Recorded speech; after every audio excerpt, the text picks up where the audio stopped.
Before the second panel, again, to give us a brief background of the Nepal-China relationship and its recent development in the contemporary context, I would like to invite Ms. Prashanti Paurel, a researcher at CESIF, to provide us a brief background of Nepal-China relations in the contemporary context.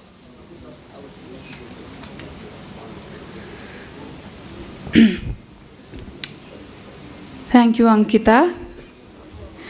And thank you, our distinguished guests and dignitaries, for being patient with us. Once again, good afternoon to all of you. My name is Prashanti Paudel, and I am involved with CESIF as a researcher. And today I will be doing a short presentation on Nepal-China relations in the contemporary context. I want to begin by discussing a bit about our contemporary history. Nepal-China established their diplomatic relations in 1955 and signed their first agreement on October 1956, entitled Agreement between China and Nepal on Economic Aid. From mid-1980s, the government of Nepal received several development assistance from the Chinese government under the Economic and Technical Cooperation Program. Since then, Nepal has been receiving several grants and development assistance from China. Nepal-China relations took an interesting turn in 2005, when China pledged a military assistance to curb Maoist insurgency, the same country who is known to defend Maoism. Military assistance of US $989,000 was pledged by the Chinese government to the Nepal army in 2005 to curb the Maoist insurgency. And in 2015, China provided massive relief and recovery funds to Nepal post-earthquake. China's growing interest in Nepal began after the fall of monarchy in Nepal in 2006. During the transition phase, the efforts of China towards improving relations with the parties became even more prominent. In fact, in 2008, the then Prime Minister Pushpakamal Dahal made his first foreign visit to China instead, during the Beijing Olympics of 2008, which was unprecedented. China's proximity towards the Nepali political parties became prominent after it increased its sphere of influence post-2008. In 2008, China began shifting from Deng Xiaoping's 24-character dictum, more specifically hideout capacities and bide-out time, and took an aggressive approach in the conduct of foreign affairs. This in turn meant that the Chinese Communist Party would eventually begin garnering better proximity with the communist parties of Nepal.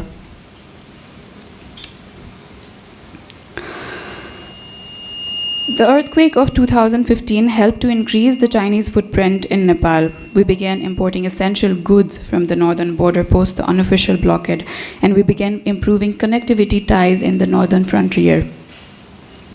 The impact of China was also prominent in Nepal's domestic politics. In fact, in 2017, China helped to facilitate the Communist coalition, more specifically in the merger of CPN, UML, and Maoist Center.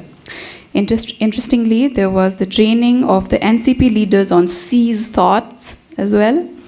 The impact of increasing Chinese influence in Nepal can be seen in Nepal's global stances. For example, in 2019, Nepal voted in favor of the Chinese government and against the Uyghur Muslims, while in 2020, Nepal voted in favor of the Chinese government in their conduct towards Hong Kong at the UNHCR.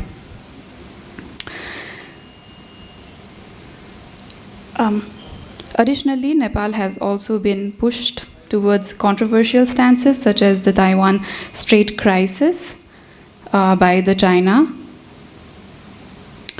The impact of China was, So when it comes to diplomatic relations with China, we cannot go without discussing the MCC and China's visible discontent with Nepal's closeness with USA.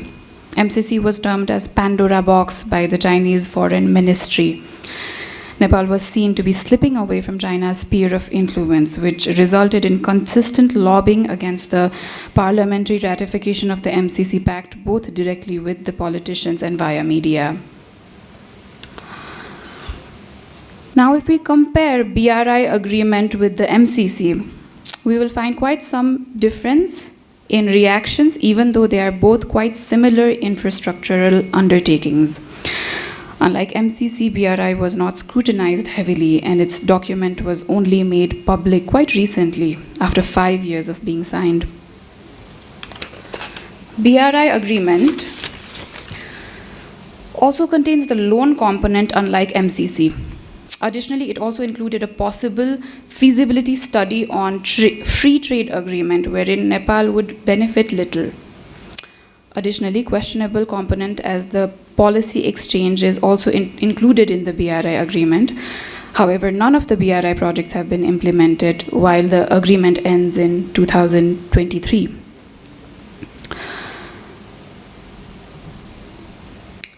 Finally, Nepal and China have undergone many upheavals. However, even though it may have challenges, it also has many opportunities, in fact. We'll be discussing the challenges first, and then we'll be looking at the opportunities. The first challenge is the term strategic that China has unilaterally labeled Nepal in while Xi Jinping visited Nepal. And several questions remains as to what the term exactly entails, what the term strategic exactly means. The BRI implementation itself is a challenge, as Nepal and China shares a difficult geographical terrain, making the BRI projects expensive and difficult to implement.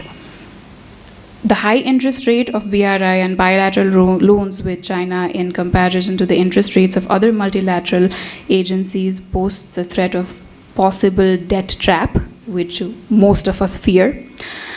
Similarly, Tibet is a sensitive and controversial issue in China, and China's aggressive approach against Tibetan refugees could also put Nepal in a difficult position. As we have already seen, Chinese influence in Nepal is not just limited to domestic politics, but also foreign relations.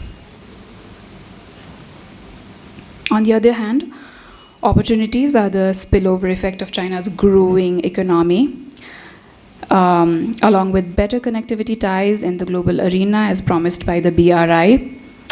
Improving ties with China will also help to balance our foreign relations with both our southern and northern neighbors. And improving people-to-people connectivity will invite exchange of ideas, technology transfer, and tourism. I'll end my presentation here, and I look forward to the discussion that our distinguished panelists will be making on recent development of Nepal-China relations. Thank you.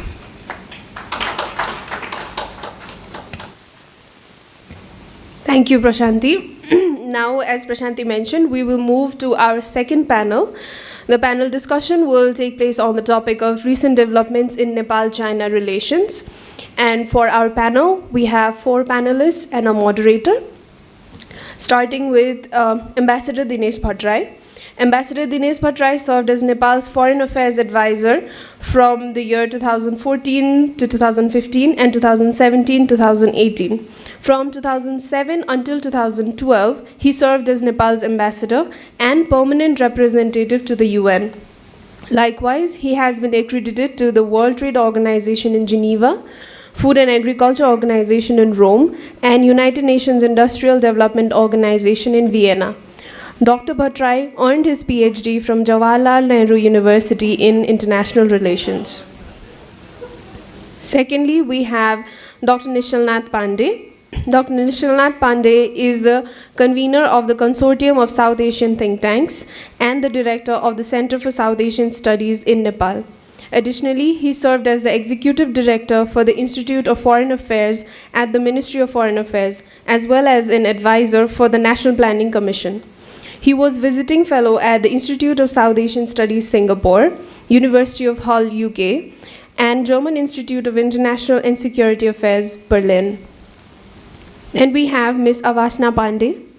Ms. Avasna Pandey is the program manager at the Center for Investigative Journalism, Nepal. She teaches at the Department of International Relations and Diplomacy at Tribhuvan University. She has written for South Asian Voices, The Record, and writes a column, Politics and Prose, at the Kathmandu Post. Ms. Pandey completed a master's degree in political science with specialization in international relations from Jawaharlal Nehru University. Then we have Mr. Anurag Acharya. Mr. Anurag Acharya is the Director of Policy Entrepreneurs Incorporated, PEI. He directs PEI's work in various areas of governance, politics, and foreign aid. Mr. Acharya has a decade-long expertise conducting research and developing programs for several national and international organizations on Nepal's governance and politics. He is a well-known political commentator who has published numerous articles on South Asia and Nepal for both domestic and foreign newspapers. To moderate the panel today, we have Mr. Anil Giri. Mr. Anil Giri is a senior journalist for the Kathmandu Post with a focus on foreign policy, international relations, and domestic policies. Mr. Giri has had experience in journalism for over 15 years, contributing to several national and foreign media sources like The Economic Times, The Independent, Hindustan Times, The New Zealand Herald, India Today, The Wire, Gulf Times, and many more. So now I would like to invite all our panelists and the moderator to start the panel. Thank you. So thank you, CESIF, for this another program on foreign engagement, geopolitics and foreign engagement, and inviting me again as a moderator. This is my second moderation for the same, institution. So because I am not so aggressive, that is why they always invite me as a, as a moderator. Because if I was aggressive, probably they would not invite me. So this is the reason I think. So they always lost me to never upgrade my status. So yeah, this is very fascinating topics that we are discussing today, and I have very privileged to have a very distinguished panel here. And we have also gender balance also, age balance also, and from diverse backgrounds, people from diverse background also. So that is why this is very inclusive kind of things, as this institution itself is an inclusive one. So without going other remarks, so I want to make some small, assessment on Nepal-China relations, because our topic is something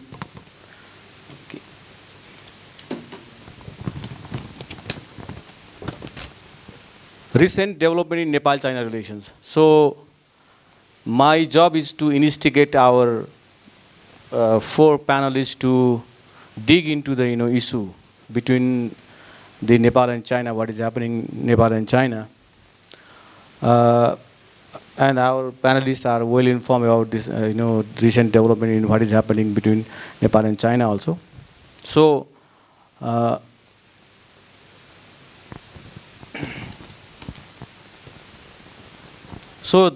first of all, I give you a very brief overview about our engagement with China, Nepal-China engagement, very brief overview since we established our diplomatic relation in 1955. Yeah.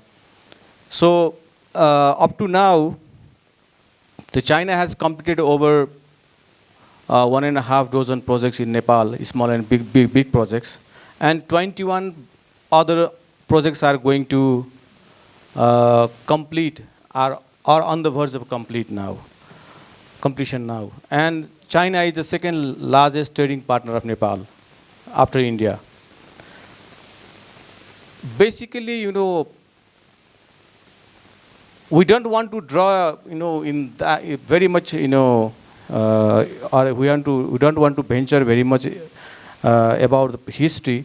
So basically, I just want to draw your attention China's engagement in Nepal after 2008, basically, after the fall of monarchy. So how China is engaging with Nepal after the one of its, very prominent friends, like, monarchy, the king, they used to be very supportive to China's concern in Nepal. So China's engagement in Nepal in a multiple, in the area, is a political front that is very, very, pertaining in these days. There is economic cooperation, there is infrastructure, there is investment, there is a cross-border connectivity, there is an issue of strategic kind of things. Recently, we have also heard the GSI global security initiative which China has proposed and sent, some kind of idea or proposal or blueprint to the government of Nepal. And recently, our president Basera Bhandari also spoke on the GSI event for the first time. That has become huge uproar in certain section, diplomatic and political section, despite all the reservation from Ministry of Foreign Affairs or Prime Minister. So President has participated in the GSI, and China has also introduced a new development initiative that is called GDI, it's Global Development Initiative. That is basically to help support the SDG of the United Nations. And recently China has come up with the list of projects, and 2 projects from Nepal has been selected under the GDI also. So this is not the competitor of the BRI, and we have already seen the context of BRI. So none of the project has been discussed, but the China and Nepal both are now negotiating the project implementation plan of the BRI. Probably new government in Nepal will settle and the dispute over the some of the concern from Nepali side, and they will finalize the text of the this project implementation plan of the BRI. So there is a BRI, there is GSI, there is a China's new bank also is there, that Nepal is looking for some loan to fund under the BRI also. So China's engagement with the political parties of Nepal, that is also very important. Left, right, and Madhesi political party, and their engagement with the security agency. So their engagement in the disaster management sector, their engagement with the media, civil society, institutions like bureaucracy, judiciary, parliament. There was a high-level visit from China, and under the framework of the BRI, our speaker and the China's speaker, who is also the chairman of the Central People's Congress, they have signed one agreement recently. And there is a growing Chinese assistance in infrastructure, industrialization, HRD, health, education, energy, transmission line, and their engagement in all 3 kinds of government in Nepal. If we see the last previous, tenure Oli government, last 3 years, the Chinese, they have started engaging with all 3 governments: local level, provincial level, and central government also. Okay, and there was a flood of the visits from the different from the state ministers, even ward chairman also visited China at the time. Okay, this was the level and layer of engagement of China in Nepal. So China is also successfully try to counter the narrative built by West and India also. Soft power diplomacy, China's soft power diplomacy. China's several, if you count from more than 1 dozen China-related cultural organizations are active in Kathmandu. Use of social media is very, very, their influence in the social media is very high, whose study has not been done by none of the, our academicians and institutions. And the China, and the China's geopolitics in Nepal is not an isolated case. This is a very important thing that we always venture our energy and time and discussion only how our bilateral relation with China. The thing is that how, this Nepal is not an isolated case. The thing is that China is coming in a similar way in the region and beyond.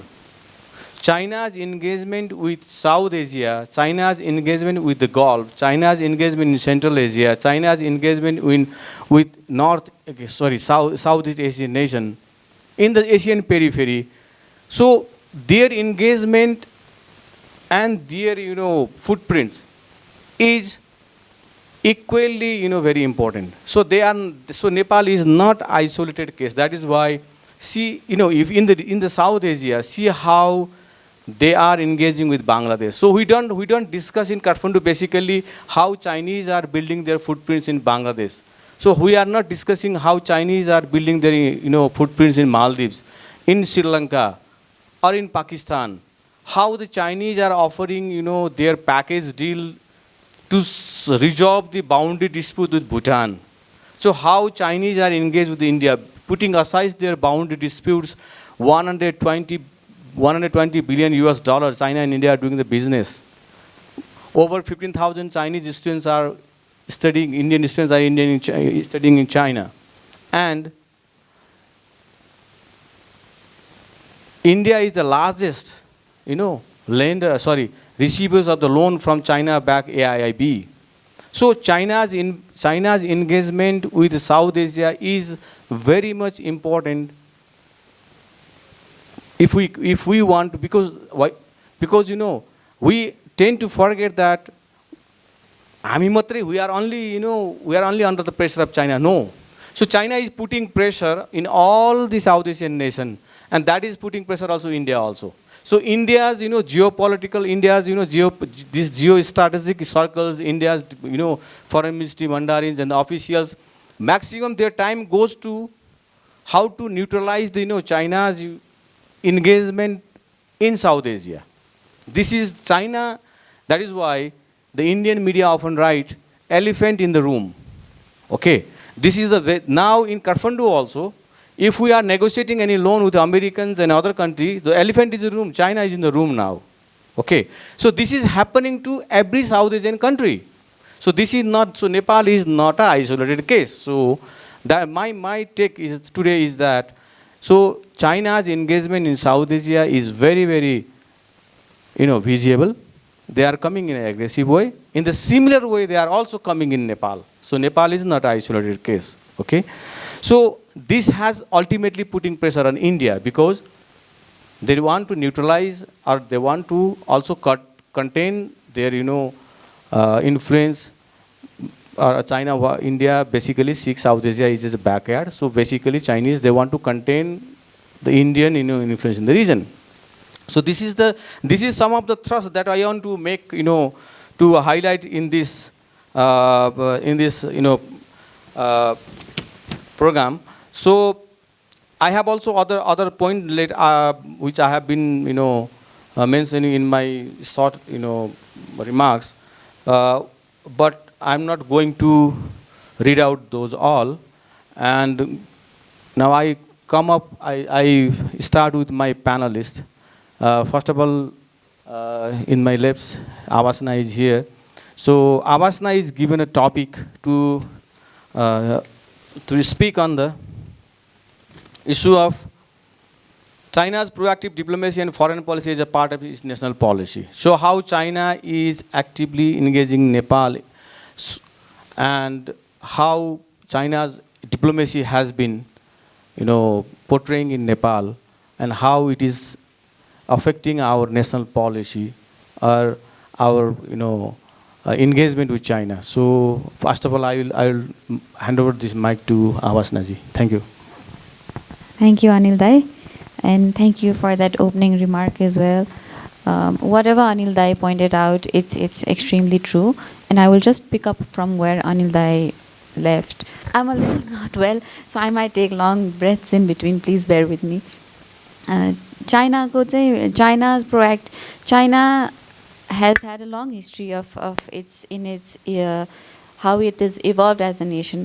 Paila heaven on the earth भन्ने आफ्नो नोसनबाट त्यसपछि how they became isolated in the world stage, then after the cultural revolution and after cultural revolution how they again sought to be a part of the world stage. त्यो हुँदाखेरि China चाहिँ has come a long way.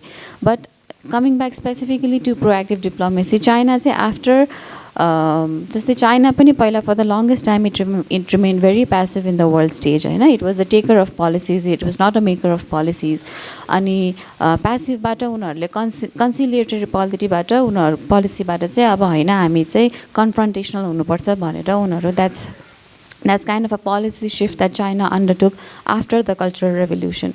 But especially after Xi Jinping आइसकेपछि चाहिँ CPC मा कम्युनिक नै जारी गरेर China चाहिँ कसरी गयो भन्दाखेरि we had a reactive foreign policy. Now we have to move from a reactive to a proactive foreign policy.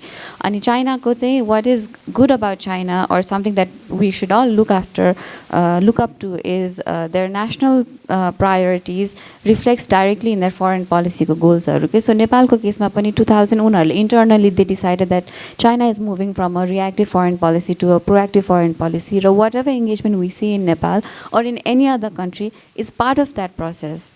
So 2010 देखि सुरु भयो हो फर्मली चाहिँ प्रोएक्टिभ पोलिसीमै फरेन पोलिसीमै जाने भनेर. सो त्यसपछि पनि नेपालमा अघि अनिल दाइले भन्नुभयो 2008 देखि चाइनाको इन्भल्भमेन्ट बढ्यो हो. 2002 सम्म त when we had the coup, China had just noticed it and it even said officially that it's Nepal's internal matter, we don't have anything to say in it भनेर भन्यो हो नि त 2002 मा. तर 2005 देखि चाहिँ we signed a peace and friendship treaty, then we also signed त्यो आर्म्सको ट्रेड हुन थाल्यो जुन पहिला हुँदैन थियो. सो 2005 देखि चाहिँ it has started coming making inroads in Nepal's political affairs, Nepal's economic affairs. 2007 देखि त fall of monarchy पछि त they have been actively involved. So अहिले पनि नेपालमा चाइनाको नेपालमा तीनटा ड्राइभरहरू छ proactive diplomacy अन्तर्गतै. BRI containing India and China, and how to shape चारवटा छ यहाँको political leadership लाई engage गर्ने, how can they establish a political grip in Nepal, अनि त्यसपछि अर्को चाहिँ public opinion, how can they shape public opinion in Nepal. So they're trying to do this from all fronts, culturally गरिरहेछ, infrastructurally गरिरहेछ, diplomatically. अहिले त अब हाम्रो parliament levelबाट त्यो levelको exchange भइसक्यो, speaker to speaker, त्यो खालको एउटा practice अस्ति हामीले देखिहाल्यौँ. So China has been doing a lot of things. उनीहरूको चाहिँ concrete plan भएर concentrated भएर नै they're doing whatever they're doing. तर उनीहरू चाहिँ they're sure about what they're doing, हैन. हामी चाहिँ we've also been party to whatever China has been doing. We've been very friendly to them. We've been very accommodating with whatever they've been doing. उनीहरूको यहाँ नेपालमा जुन पनि उनीहरूले overturesहरू गरेछ, we've been supporting of that. BRI sign गर्नेदेखि लिएर अहिले यो GDI GSI को कुरा आयो, त्यो त एकदमै नै nascent स्टेजमा छ, त्यसमा अहिले धेरै कुरा नगरिहालौँ. तर Nepal has been sort of extending its hand in every way it's possible, especially after blockade. The Nepal le ta ab alternate China नै हो भनेर, that's how we established ourselves. So what I just want to say is China has been concentrated on its effort. Usko proactive diplomacy usle maintain gari नै राछ. हामी चाहिँ we're party, we're playing along, but I don't know if we're also thinking about it as strategically as China has been thinking. जसरी चाइनाले चाहिँ एउटा planned way मा यहाँ actionsहरू गरिरहेछ, हामीले पनि नेपालमा त्यही हिसाबले नै उनीहरुसँग engagement गरिरह हो कि होइन चाहिँ म चाहिँ अलिकति स्योर छैन. Thank you. अब यो आवासना जीले जुन कुरा गर्नुभयो, मलाई एउटा कुरा ठ्याक्कै याद आयो. अस्ति यो चाइनाको जुन स्पिकर आउनु भएको थियो, त्यो मलाई एकजना अफिसियलले त्यहाँ जो प्रधानमन्त्रीसँग बाइल्याटरल टक्समा बसेको एकजना सिनियर अफिसियलले सुनाउनु भएको कुरा एकदमै verbatim. So it is not a proactive, जुन हाम्रो यो अहिले आवासले जुन प्रोएक्टिभ चाइनाको अप्रोच नेपालमा, त्यो प्रोएक्टिभ त्यो होइन कि यस्तो एग्रेसिभ थियो अरे कि त्यो स्पिकरको प्रस्तुति प्रधानमन्त्रीसँग सीधा mister prime minister, what is the status of the MCC? It is going to implement or not? See the direct question. And Mr. Prime Minister, thank you for rejecting the SPP. Oh, thank you, Mr. Prime Minister, for sending your foreign minister to China in the height of tension of the Taiwan. See, everybody was stunned there.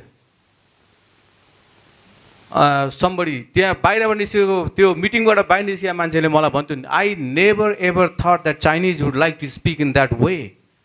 Beyond going the diplomatic norms, the Chinese, speaker dang. Mr. Prime Minister, thank you for rejecting SPP. Mr. Prime Minister, thank you for sending your foreign minister to China in the height of Taiwan, China and in the tussle between the law.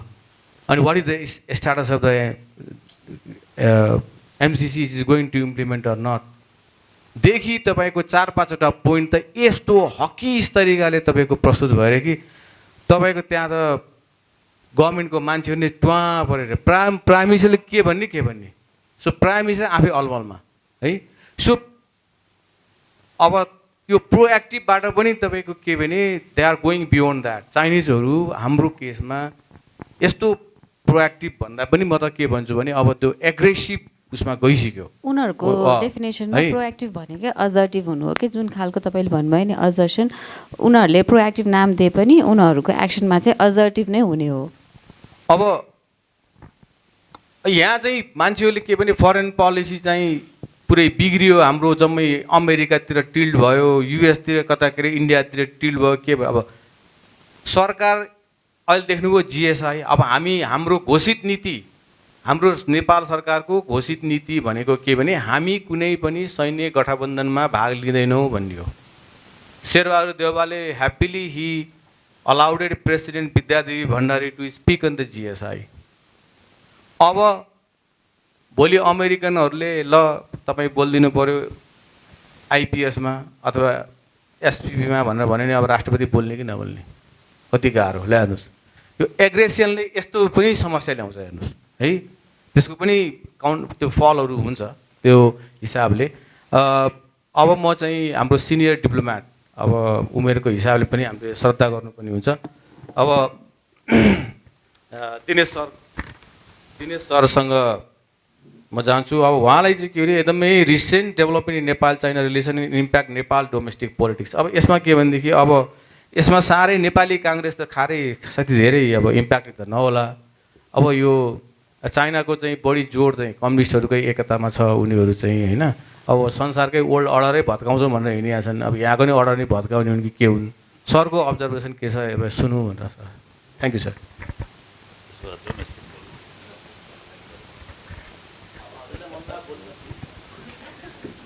Thank you, Anilji. First of all, let me thank Ambassador Karna and the Center for Social Inclusion and Federalism for inviting me to be a part of this seminar. In your introductory paper, you have said that if there is no effective conduct of foreign policy, there is geopolitical instability. I agree with that. And for that, we have to improve our functioning.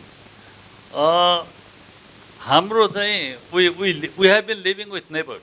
They have been there for centuries. The only thing is that they have become richer.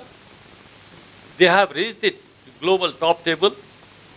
They have increased their role, influence, power, and also, this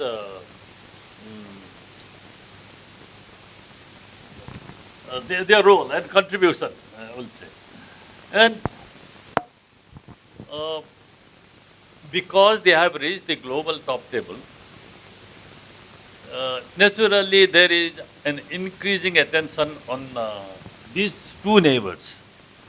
Because we are located between these two neighbors, it is but natural that we are in the focus. No foreign policy discussion today, to my understanding, is complete without the mention of China. China has already risen, I think. It's not rising, it's already risen. And even India is emerging, rising. I think in his first term, when President Obama visited India, he said this, India is not rising, it has already risen. So, we living between these two neighbors, where world focus is centered, we have a very difficult time, challenging time. Also, we have some opportunities.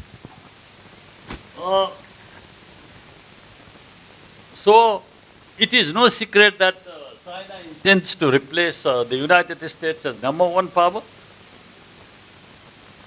And it is also no secret that the United States wants to stop China from becoming #1 power.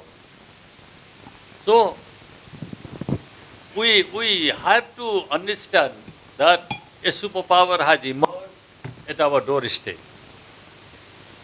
2 centuries ago, Napoleon said, let China sleep. If it awakes, it will shake the world. बोर्डलाई त हल्लाएकै छ, हामी त एकदम नजिक next door neighbour छौँ, कति हल्लाएको होला अनि चाहिँ त्यो हामीले कति फिल गर्न सक्छौँ. As Anilji said and Avasna said, first, let me also thank Prasanthi Paudilji. I think we can skip some of the things that she said. That was a good presentation. There has been heightened engagement of foreign powers in Nepal because we border Tibet, which is a core concern of our neighbor. We are in the increasing attention. Anilji talked of domestic politics. You know, in 2017, KP Oli, Prime Minister, former Prime Minister KP Oli won election on anti-Indian plank. And when the NCP won the election, Chinese Foreign Ministry spokesman said that it has broadened its political influence in Nepal while consolidating its presence with big investment and infrastructure projects. And in 2008, when two parties, I will not go into detail, UML and Maoist came together, Chinese Foreign Ministry spokesman issued a statement. He spoke on that. I have the quote. I think I have some time constraint. I will not go into that. In September 29, 2019, CPC and this NCP, they signed 6-point bilateral agreement under which the Chief of International Department of the CPC and other CPC officials imparted training to around 200 NCP leaders on Xi Jinping thought for new era. It is, we read everything like Chinese socialism with Chinese characteristics for new era. New era is era. So after the party split, NCP split, also when representatives from Maoist and UML went to China for cultural some program, I think they were reportedly advised to come together. Foreign Secretary and Chinese Ambassador signed BRI in 2017. There has been very little progress. I was reading a news by Ling Ling Wei. She writes on China. She says that China is thinking of overhauling this project. She said overhauling this troubled initiative. These are her words. Troubled initiative. So, when China is realizing that its lending practices, or some of the countries in the West, they have raised the issue of debt trap diplomacy. I think in that context, and considering into the progress that has been made so far, China is overhauling this BRI, which has been termed by that Chinese troubled initiative. When it was announced, President Xi Jinping described it as the project of the Shakti.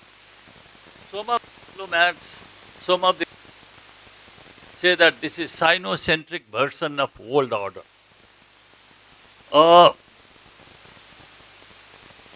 After 23 years gap, Chinese president visited Nepal, and there was a comprehensive partnership of cooperation. We signed 20 agreements, elevated our partnership to strategic partnership of cooperation and development and prosperity. For prosperity, Chinese president also helped us to realized the dream of becoming a land-linked country from landlocked. And of course, Trans-Himalayan and all that was also there. I will not go into detail. Nepal's foreign minister, as Anil Giri mentioned, went on a visit to China in mid-August or August 9 or 10, I think, first week of August. Then China thanked, as you said.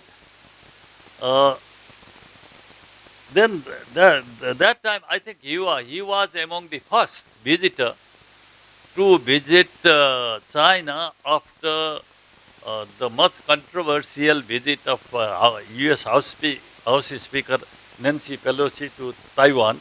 Of course, we have a long-standing and consistent foreign policy towards China, that is one China policy. We reiterated that. And during the foreign minister's visit, I think pre-feasibility study of the railway also was agreed. That was a return visit to China, as Chinese foreign minister had come to Nepal on March 25th. That time, Nepal government said that we would prefer grant to loans to take the BRI forward. When our foreign minister was in China, Chinese foreign ministry spokesman said that no matter how the international and regional situation changed, China and Nepal have always firmly supported each other on issues involving core interest and always stayed shoulder to shoulder in the face of tests and challenges. Anil talked about Chinese engagement in South Asia. Yes, it is increasing. And in Pakistan, they have a flagship project of BRI. The relationship between China and Pakistan, I think it was Yusuf Raza Gilani who characterized this relation as higher than Himalayas, deeper than ocean, sweeter than honey, and stronger than steel. So that's all weather friend. That type. And the visit engagement from China is increasing.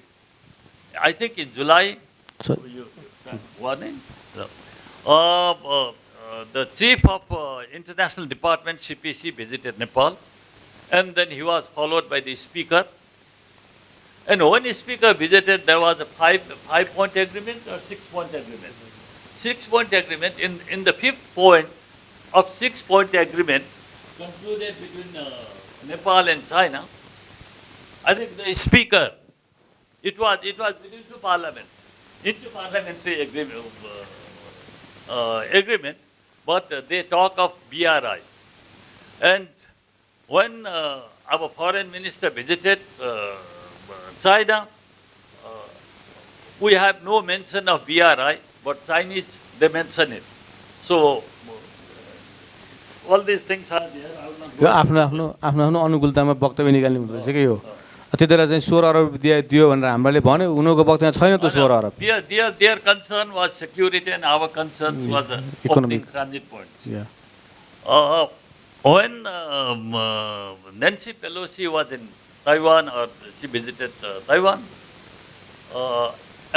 Chinese ambassador here brought out a statement expecting a statement from Nepal supporting one China policy. So that is there. And Nepal and China, since it is related to recent developments, I'm just listing them. Nepal and China have some problems in the border that needs to be fixed. If we look at the Nepal-China Boundary Protocol of October 5, 1961, the Article 4 of that protocol says that if there is any dispute concerning the boundary which may arise after the formal delimitation of The boundary between the two countries shall be settled by the two parties through friendly consultation.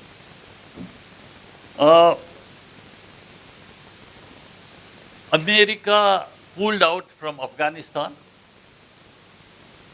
chaotic pull out, we can say. And then to focus on Indo-Pacific. What we have seen after that, on February 24th, Russia invaded an independent democratic country, and that has diverted the attention, and we have been the victim of that invasion. Now, I think you mentioned, Anil Giri, you mentioned about GDI, Global Development Initiative. China has approved 2 projects under GDI. That is, first one on food security, the second one is poverty alleviation. Now, I think you mentioned in detail about the GSI. Let me please bear with me about 1 this. minute, 1 minute. I have something to tell here. You know, China thinks in a long term. In 2014, Chinese president gave a speech where he mentions that Asia for Asians. What he said in that speech, I have a quote. Bear with me, and President said, and I quote, "Let the people of Asia run the affairs of Asia, solve the problems of Asia, and uphold the security of Asia. The people of Asia have the capability and wisdom to achieve peace and stability in the region through enhanced cooperation." So this was a program hosted by the, and now, Anilji, you said that our president spoke on the GSI, which was unveiled in April 2021 by Chinese president. 2022, yes, April 21st, 2022. Thank you. The title was Rising to Challenges and Building a Bright Future Through Cooperation. And this, China claims that the GSI gives explicit answers to questions of our times, such as what security concept the world needs and how countries can achieve common security. On April 24, Foreign Minister Wang Yi explained it in detail. I have some of the points, I will not go into detail. So, President's outline that our foreign policy should be based on the principle of Panchashil, 5 principle of peaceful coexistence and all that. So how do we interpret all these engagement, all these statements? It is a fact that we are at the most geopolitical complex in almost a century. China is at the center of new geopolitics. China influence in Nepal is not a bilateral or regional issue. It must be seen from global perspective. As Nepal is finding itself in a geopolitical hotspot, China-Nepal relations should not be seen in isolation. As we deliberate here, we have a visitor in town from the United States. We also read that America and China, Chinese foreign ministers, they had direct, quote unquote, they had direct and honest talks on the sidelines of the UNGA in New York. Now, what is to watch? In mid-October, October 16th to be precise, there is going to be a 20th Party Congress. It is sure that the President General Secretary of the CPC will get a 3rd term and will pick up the Politburo members and also his cabinet. Now, in this heightened engagement of foreign powers in Nepal, What do we do? I have few suggestions. So suggestion पछि भन्नु अब No, यहाँ with this, now we are running out of time because with you this, know. With this, I'll complete. First thing, our understanding of China is minimal. Let us try to understand China, its civilization, its thought process, the deep transformation that has taken place in China. In Nepal, it was discussed in the first session also. An integrated approach, the whole of government approach is needed. Internal cohesion next is the pillar of a good foreign policy. We need to build a consensus in foreign policy. Maintain consistency if you want to earn credibility. And any issue coming, we have the habit, our leaders have the habit of speaking on anything without considering its gravity, its likely implication on our national interest. So, study carefully, observe cautiously any issues related to security, military and strategic affairs that come under different disguise, and we must not do anything that invites rivalry between powers. Neighbors are of paramount importance in Nepal's foreign relation. We must be neutral. We cannot choose side. The day, the moment we choose sides, our bad days start right there. And the concern is to preserve, to protect our sovereignty and accelerate the process of socio-economic transformation within an overall democratic framework, within an overall framework of democratic pluralism. I think we should stick to that. I think Okay, sir. you are raising finger. I stop here. Thank you. So thank you, sir. Thank you. अब senior diplomat जस्तो सरलाई धेरै पनि pressure पनि गर्नु भएन. अहिलो पटक मैले भेटिसकेको छु उहाँको बानेश्वरमा एउटा कार्यक्रममा.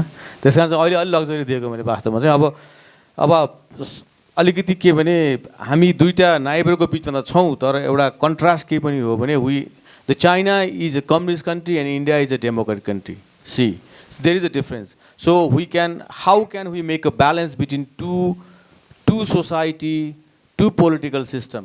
They are opposite to each other. त्यसकारण के भने हामीलाई जतिसुकै भने पनि ब्यालेन्स गर्न it is very difficult for us. एउटा इन्डियातिर एउटा किसिमको सोसाइटी छ, एउटा किसिमको पोलिटिकल सिस्टम छ, डेमोक्रेटिक सिस्टम छ, चाइनातिर अर्को किसिम सिस्टम छ. त्यसकारण के भने त्यो ब्यालेन्स गर्न हामीलाई निकै गाह्रो पर्छ. त्यो एउटा सबभन्दा ठुलो च्यालेन्जेस के हो भने different societies, different political system, different tradition, different culture, different identity भएको कारणले पनि वास्तवमा हाम्रो यहाँ बेला बेलामा त्यो कन्फ्युजनहरू देखा पर्छ. मलाई लाग्छ सरले कुरा गर्नुभयो. एउटा कुरा कहिलेकाहीँ हाम्रो निश्चल सरले भन्नुहुन्छ, म कहिल्यै पनि त्यो कुरा जमिनले बिर्सन्छु. चाइना र इन्डियाको केसमा हामी नेपाल यस्तो लोकेसनमा छौँ, इन्डियाको सबभन्दा हरितन्नम युपी र बिहार, चाइनाको सबभन्दा हरितन्नम तिब्बतको बिचमा हामी छौँ. अब हाम्रो विकास कसरी होस्? उहाँले कहिलेकाहीँ भन्नुहुन्छ तपाईँ जस्ट उल्टाउनुहोस्. तिब्बतको ठाउँमा साङ्घाई भइदिएको भएर युपी र बिहारको ठाउँमा बम्बई भइदियो कि हाम्रो नेपाल कहाँ पुग्थ्यो होला हो. सो निश्चल सरले कहिलेकाहीँ भन्नु. त्यसकारण के भने लोकेसनको कुरा, जोग्राफीको कुरा अथवा तपाईँको भूगोलको कुरा त्यसले पनि म्याटर गर्छ. तर फरेन पोलिसी कन्डक्टमा सर यहाँ हुनुहुन्छ. सोसाइटिज, पोलिटिकल सिस्टमहरूले पनि धेरै अप्ठ्यारो पार्दो रहेछ. अब त्यसले पनि तपाईँको के भनेदेखि चाहिँ हाम्रो फरेन पोलिसीमा कन्डक्टमा बेला बेलामा, किनभने लेफ्टिस्ट पोलिटिकल पार्टीले नेपालमा, किनकि हाम्रो फरेन पोलिसी भनेको आइडियोलोजिकल बेस्ड फरेन पोलिसी हो. लेफ्टहरू आउँदाखेरि चाइनातिर तपाईँको ढल्किने, अब डेमोक्रेटहरूको गभर्मेन्ट हुँदाखेरि चाहिँ तपाईँको अर्को किसिमको जाने, त्यो किसिमको तपाईँको स्थिति. अब यो कुरा म यहीँ छोडेर अब म निश्चल सरतिर जान्छु. अब अनुरागजी तपाईँ टिप्दै गर्नुहोस् है. अब यो मोडरेसन वास्तवमा चाहिँ अलिकति म धेरै एग्रेसिभ नभएर मलाई मोडरेटर राखेको भन्ने मलाई थाहा छ. त्यसकारण चाहिँ अब निश्चल सरलाई Nepal China in the context of recent geopolitical development है कि अब रिसेन्ट जियोपोलिटिकल जुन डेभलपमेन्टहरू अहिले भइरहेछ रिजनमा संसारभरि नै है कि यो विभिन्न तपाईँको के भने घटनाक्रमहरू आइरहेको छ र त्यसमा हामी कहाँ छौँ, हामीले कस्तो खाले पोलिसी चाहिँ के भने एडप्ट गर्नुपर्ने हो, यस विषयमा चाहिँ अब निश्चल सरको चाहिँ कुरा सुनौँ 5 मिनट जति। Thank you sir. Thank you, CESIF, Ambassador Vijayakanta Karna, for this initiative, for this opportunity. I'm also the second time speaker here, but never given the opportunity to moderate. So the preference definitely has been of Mr. Anil Giri. But thank you so much for this opportunity. Let me just... thank you so much. But I think a lot of things have already been said. I'll just mention a few points that has not been mentioned here. Number one, the last 2 years has been very difficult for us. Number one, there was COVID, there is hyperinflation, there is economic turmoil, there is decrease in the number of tourists. Not only in Nepal, I was very recently in Sri Lanka last week. There are no tourists, and the remittance is falling. There is petroleum price rise, and that is creating a lot of stress in the economy. And therefore, our leverages in international relations and functioning has also decreased because we need funds, we need investment. Our economy is not in good shape. That creates a lot of problem on employment. And we have seen in many theaters around the world that when there is economic turmoil, political instability and political strikes and turmoil also happen. So that has created a lot of anxiety and distress among South Asian countries, including Nepal. Number two, that Ambassador Dinesh Bhattarai also mentioned the chaotic exit of the Americans from Afghanistan. Disorderly, unplanned, ill-timed. And that created a lot of problems for South Asia because we saw how the Americans abandoned that nation, spent trillions of dollars and replaced the Taliban with the Taliban. And this was a disaster for South Asia. And what has happened in Kabul, we have now forgotten about it. The women and children are suffering. Women cannot work, children cannot go to school. That is how you abandon a friend. That is how you leave a nation. So they have done great disservice by abandoning in a very hasty, unplanned manner. That affects South Asia in a major way because, the refugees are in Pakistan. You don't know about what the Taliban is doing. The emirate is not recognized by the international community. Their ambassadors are lurking around in all capitals of the world, but they are from the previous regime. And etc. So third aspect that has impacted South Asia is the Russian-Ukraine war. And now that has created a lot of problem for us because the petrol supplies has the price rise of petrol, aviation fuel. Look at the airfare today. It has risen on average by 27% worldwide. That is going to affect us in a major way. So 3-4 things has happened, and I think this is going to impact Nepal in the medium term and long term. And this is where I think the space is going to be constrained as far as talking with India and talking with China is concerned, because we are always in the demanding side. We are going to demand for this, demand for that. We are demanding wheat, we are demanding, opening of the border, we are demanding all kinds of things. And this is going to impact us on a long term. Number 3 is that India-China relations is not good. As External Affairs Minister Jaishankar recently pointed out, and I quote him, we are going through a difficult phase. That's the sentence that he used as regards to China. So if that is what is happening between India and China, that puts us in a very nervous position. Whenever India and China have had problems in their bilateral relationship, Nepal's foreign policy always is in a very distressed situation, as it happened in 1962, when there was a war, as there was in the clash in the Galwan Valley. Then our leverages while dealing with the two countries is always strained. The other aspect that I'd like to touch upon is that elections is near. This, I would even say that this is going to be the most crucial elections in Nepal's history. Looking at the geopolitical situation and the competition that we are in, we are already the boxing ring of major powers.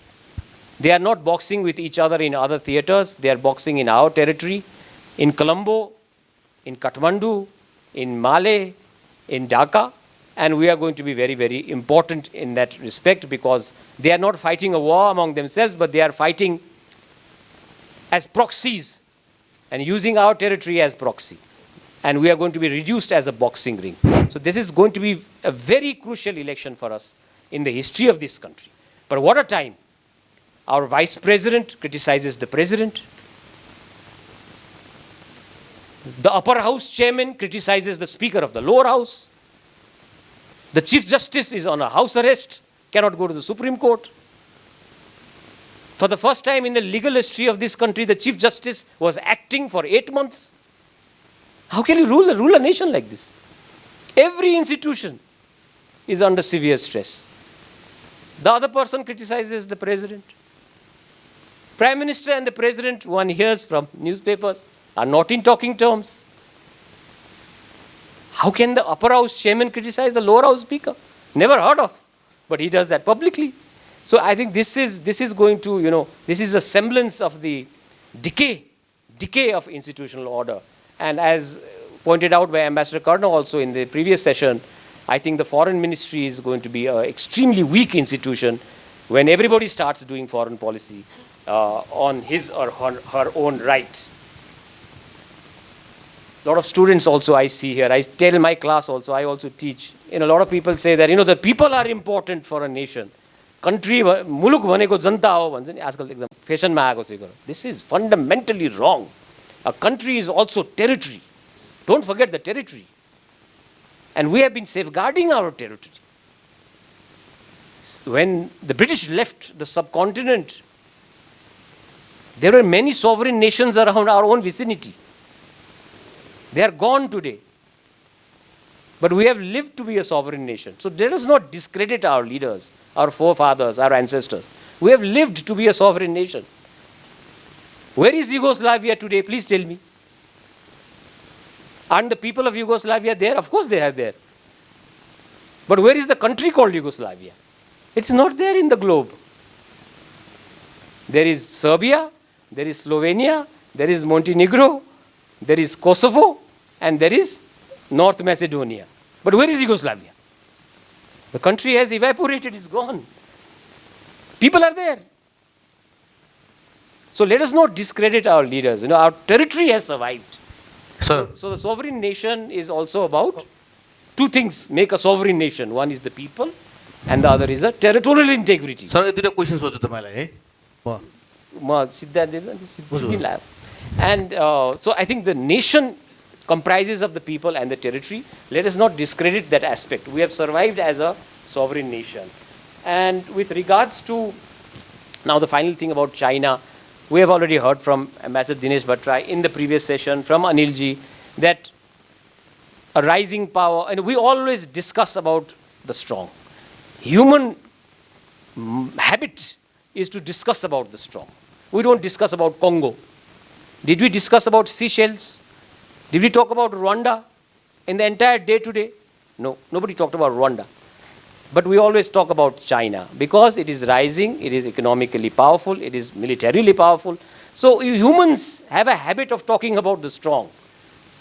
20, 30 years ago, everything would start from Great Britain. 100 years ago, everything would start from France. Because those were major powers, global powers. Now everything starts from China. The discussion begins from China. That is because they are rising as a continental power, and that's our neighbor. How to deal with China demands expertise, demands experience and knowledge. And the final aspect is that the worrying factor, the worrying aspect is, number one, we are politically unstable. Our institutions are weak. We are going for elections. Economy under stress. The problem here is the Chinese have started to deal with us on a party-to-party basis. This is a change in their attitude. Communist party to communist party. Well, the BJP has also tried that recently. They invited chairman of the Maoist party to BJP headquarters, although they are ideologically diametrically opposite. So this leaving the foreign ministry and the institutional order and going for party-to-party ties is very dangerous for Nepal, because it takes us to a very different kind of a ground in which we are not abreast to, which we do not know. And I'd like to conclude, Anil Ji, with a nice anecdote, slightly funny. former Indian ambassador to Nepal was also ambassador to Vietnam, and he told me that he was organizing a dinner in the Indian embassy in Vietnam, and a lot of dignitaries were invited. And of course, the foreign minister of Vietnam was the chief guest. So the dinner table was laid, and he kept the foreign minister as the chief guest because he's the foreign minister. And the protocol division came and said, no, this is not a proper order. Please change the order, ambassador, because the foreign minister in our system is at the rock bottom. I said, what kind of a thing is this? Because the foreign minister is the chief guest. He has to be in the head table. He said, not in our system in Vietnam. The foreign minister is junior. He has to be in the end of the table. So who stays here? And the chief guest, he said, is the member of the Communist Party's Politburo. That is the system. So the foreign minister is junior. The member of the Communist Party Politburo should be the chief guest. So that is how the whole table was rearranged again. So is that the pattern now we are learning? Is that the pattern that we are going to go to in this country? If there is a Communist Party to Communist Party relationship. So this takes us to a completely different ground in which we are not aware of it, which we do not know. And I think this needs to be corrected from the political masters. But most of the things has to be done by the political masters, but they are all busy forming and dismantling coalitions. Thank you. यो सरले अफगानिस्तानको यो तपाईलाई दुईटा question अफगानिस्तानको इस्युले shark पनि तपाईको हाम्रो वान अफ द एउटा हामी त चेयरम्यान हो सबभन्दा लङ्गेस्ट स्ट्यान्डिङ हामी चेयरम्यान सार्कको अहिले नेपाल 8-9 वर्ष भइसक्यो सो सार्क सफर भइरहेछ अफगानिस्तानको कारणले तपाईहरुले अफगानिस्तानको इस्यु उठाउनु भयो number 1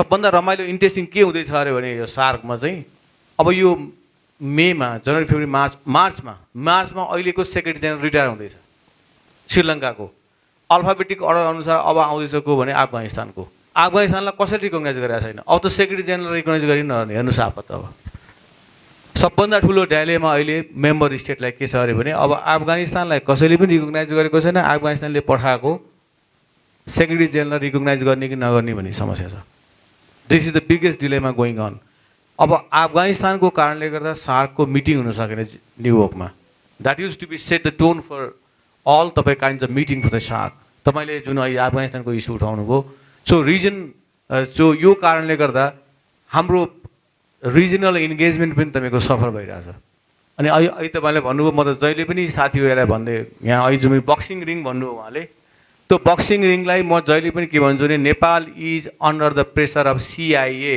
China India and America okay so यसबाट तपाईको के भने यो CIA बाट China India and America I am not talking about the American Central Intelligence Agency अब मेरो निश्चल सरलाई के भने हामीलाई थाहा छ हाम्रा नेताहरूले केपी ओली चाइना भिजिटमा जाँदाखेरि 2019 मा CPC को हेडक्वार्टरमा स्कुल विभागमा गएर प्रशिक्षण नदिएको भए के हुन्थ्यो CPC लाई यहाँ बोलाएर त्यो 2 दिने प्रशिक्षण नगरेको भए के हुन्थ्यो अथवा देउवा बीजेपी को हेडक्वार्टर नगएको भए के हुन्थ्यो त्यो पहिला त हाम्रो थैली बलियो बनाउनु पर्यो समस्या के भनेदेखि हाम्रो मलाई के लाग्छ भने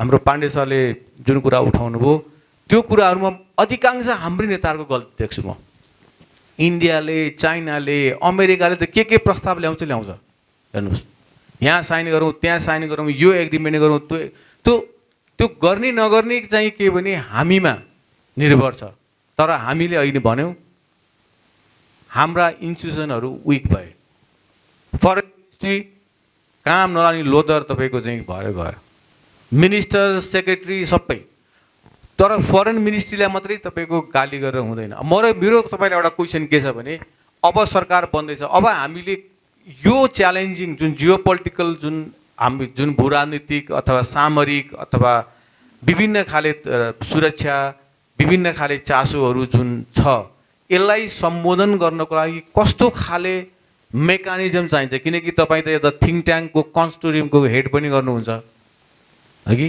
त्यसकारण के भने हामीले अबको चुनाव पछिको आउने सरकारले कसरी यी चासोहरुलाई सम्बोधन गर्दियोस् भन्ने तपाईले देख्न चाहनुहुन्छ मेरो सरलाई एउटा question thank you Anil ji no Very briefly, I had a small comment on Prashanti's presentation, very good presentation, but academically, diplomatically, you are absolutely right. The diplomatic ties between Nepal and China was established in 1955, absolutely right. But academically, Nepal-China relations goes much beyond. We had the third war with Tibet in 1855. And which ended with the Treaty of Thapathali. With the Treaty of Thapathali. And Treaty of Thapathali, the Tibetans agreed to pay us how much? Rupees 50,001 rupee, which they paid for 1 year, and they have never paid after that. Barsik 50,000 1 rupee tirego. That, look at the history, and they also agreed on a second thing. They agreed to keep our trading office in Lhasa, which was later transformed into our Consulate General office in Lhasa. So we are the only sovereign nation in the world which has a Consulate General in Lhasa. Yesto kuraharu ta rakhnu parcha ni presentation ma. Nepal-China relations ko history ma, because this is much older. Of course, new countries can mention about their diplomatic ties set up in 70s and 80s, but we have our relations since 3 wars, and since 1855. And our Consulate General is the only Consulate General office which is located in Lhasa. And our Consulate General is there. Consulate General Lhasa. So I think these old things also needs to be mentioned, and that gives us the credence in the international community that we are an old nation. So that is why never start Indo-Nepal relations presentation with 1947. We have the time from Ram and Sita, before many of the countries were even born. So I think we should go beyond. With the United States, we established diplomatic ties with the United States before we set up with India and China. Second. So these are hallmarks of our diplomatic history, which we should not forget, especially the younger generation should not forget. Now with the elections and, unfortunately, Anil Ji, I feel that we are going to another sequence of political instability. I don't think any single political party will get a majority in the coming elections. It will be a hodgepodge coalition government, which may not last long, and that will take us to another sequence of political instability, which will impact foreign affairs also. Unfortunate. That's very unfortunate. And on institutionalization, what other countries do? Look at the situation in India. A very powerful Chief Minister of India wanted to visit a foreign country a few months ago. Yeah. The visit was almost finalized. She was about to fly, and the Ministry of External Affairs said, no, please do not visit that country. Even Arvind Kejriwal was denied to visit Singapore. So this is the strength of the Ministry of External Affairs in India. As far as foreign policy is concerned, they become the final voice. But here, we keep on giving statements. We keep on the foreign ministry. I would even say it is one of the weakest ministries in the government of Nepal. So this has to be corrected through better strengthening of the Ministry of Foreign Affairs, better coordination with the Ministry of Home, Defense, and Ministry of Finance and Foreign Affairs. Look at our passport today. It is one of the weakest in the world. That impacts the psychology of a citizen when traveling abroad. It impacts everything, So I think a lot of things need to be done. One of the crucial areas on foreign policy, which I would request Ambassador Karna to focus about also, is the banning of Nepal Airlines in European Union. It is so bad. Nepal Airlines used to fly Heathrow. I have flown Nepal Airlines to Charles de Gaulle in Paris. We used to fly Frankfurt, Paris, and London. And today we are banned from the European Union skies, which is so sad, because we used to fly in late 80s. So this demands good foreign policy coordination with the embassies, coordination among the Civil Aviation Authority, Nepal Airlines, and it depends. So foreign policy area has now become very large. It has become extended. It means passport, it means aviation, it means China, India, United States, and a lot of things. So I think the ministry needs to be strengthened, institutions need to be strengthened, better coordination between institutions, better coordination and communication with the security forces, because embassies are directly coordinating with federal offices, provinces, and this all impacts on national security. So, अर्को 5 हामीले काम पाइने भयो त्यसो ठीक छ good यही लठी भद्र पारा भन्छ त हामीले नि मसला पाइहालिन्छ तपाईहरुले यस्तै कार्यक्रम गरिराख्नु छ हामी लेखिराख्छौं हैन सो हामीले पाइरहेको थ्यांक यू अब देश त कस्तो नि परराष्ट्र मन्त्रालय देशको परराष्ट्र मन्त्रालयको कुरा गर्नुभयो परराष्ट्र मन्त्रालयले दिएको नगरौँ, भाग नलिउँ भनेर भनेको कुरा चाहिँ राष्ट्रपतिले मान्नुहुन्न। सकियो नि अब के को इन्स्टिट्युसन, के को प्रोटोकल, के को मर्यादा, के को तपाईँको चाहिँ रेस्पेक्ट तपाईँको होइन, त्यो सकिहाल्यो। अब हाम्रो सबभन्दा कान्छो हाम्रो आजको चाहिँ प्यानलिस्ट हुनुहुन्छ अनुरागजी, धेरै वेट पनि गर्नुभयो र उहाँको यो एक्सपर्टिज पनि छ यो कनेक्टिभिटीमा चाहिँ तपाईँको Nepal China connectivity and patterns of the infrastructure financing. Basically China, अघि मैले भने चाइनाको नेपालमा 21वटा प्रोजेक्ट अहिले running project to be completed, विभिन्न खाले प्रोजेक्टहरू इन्क्लुडिङ पोखरा एयरपोर्टसम्मको अहिले विभिन्न छ र पिआरआईको फाइनेन्सिङको पनि इस्युहरू छ।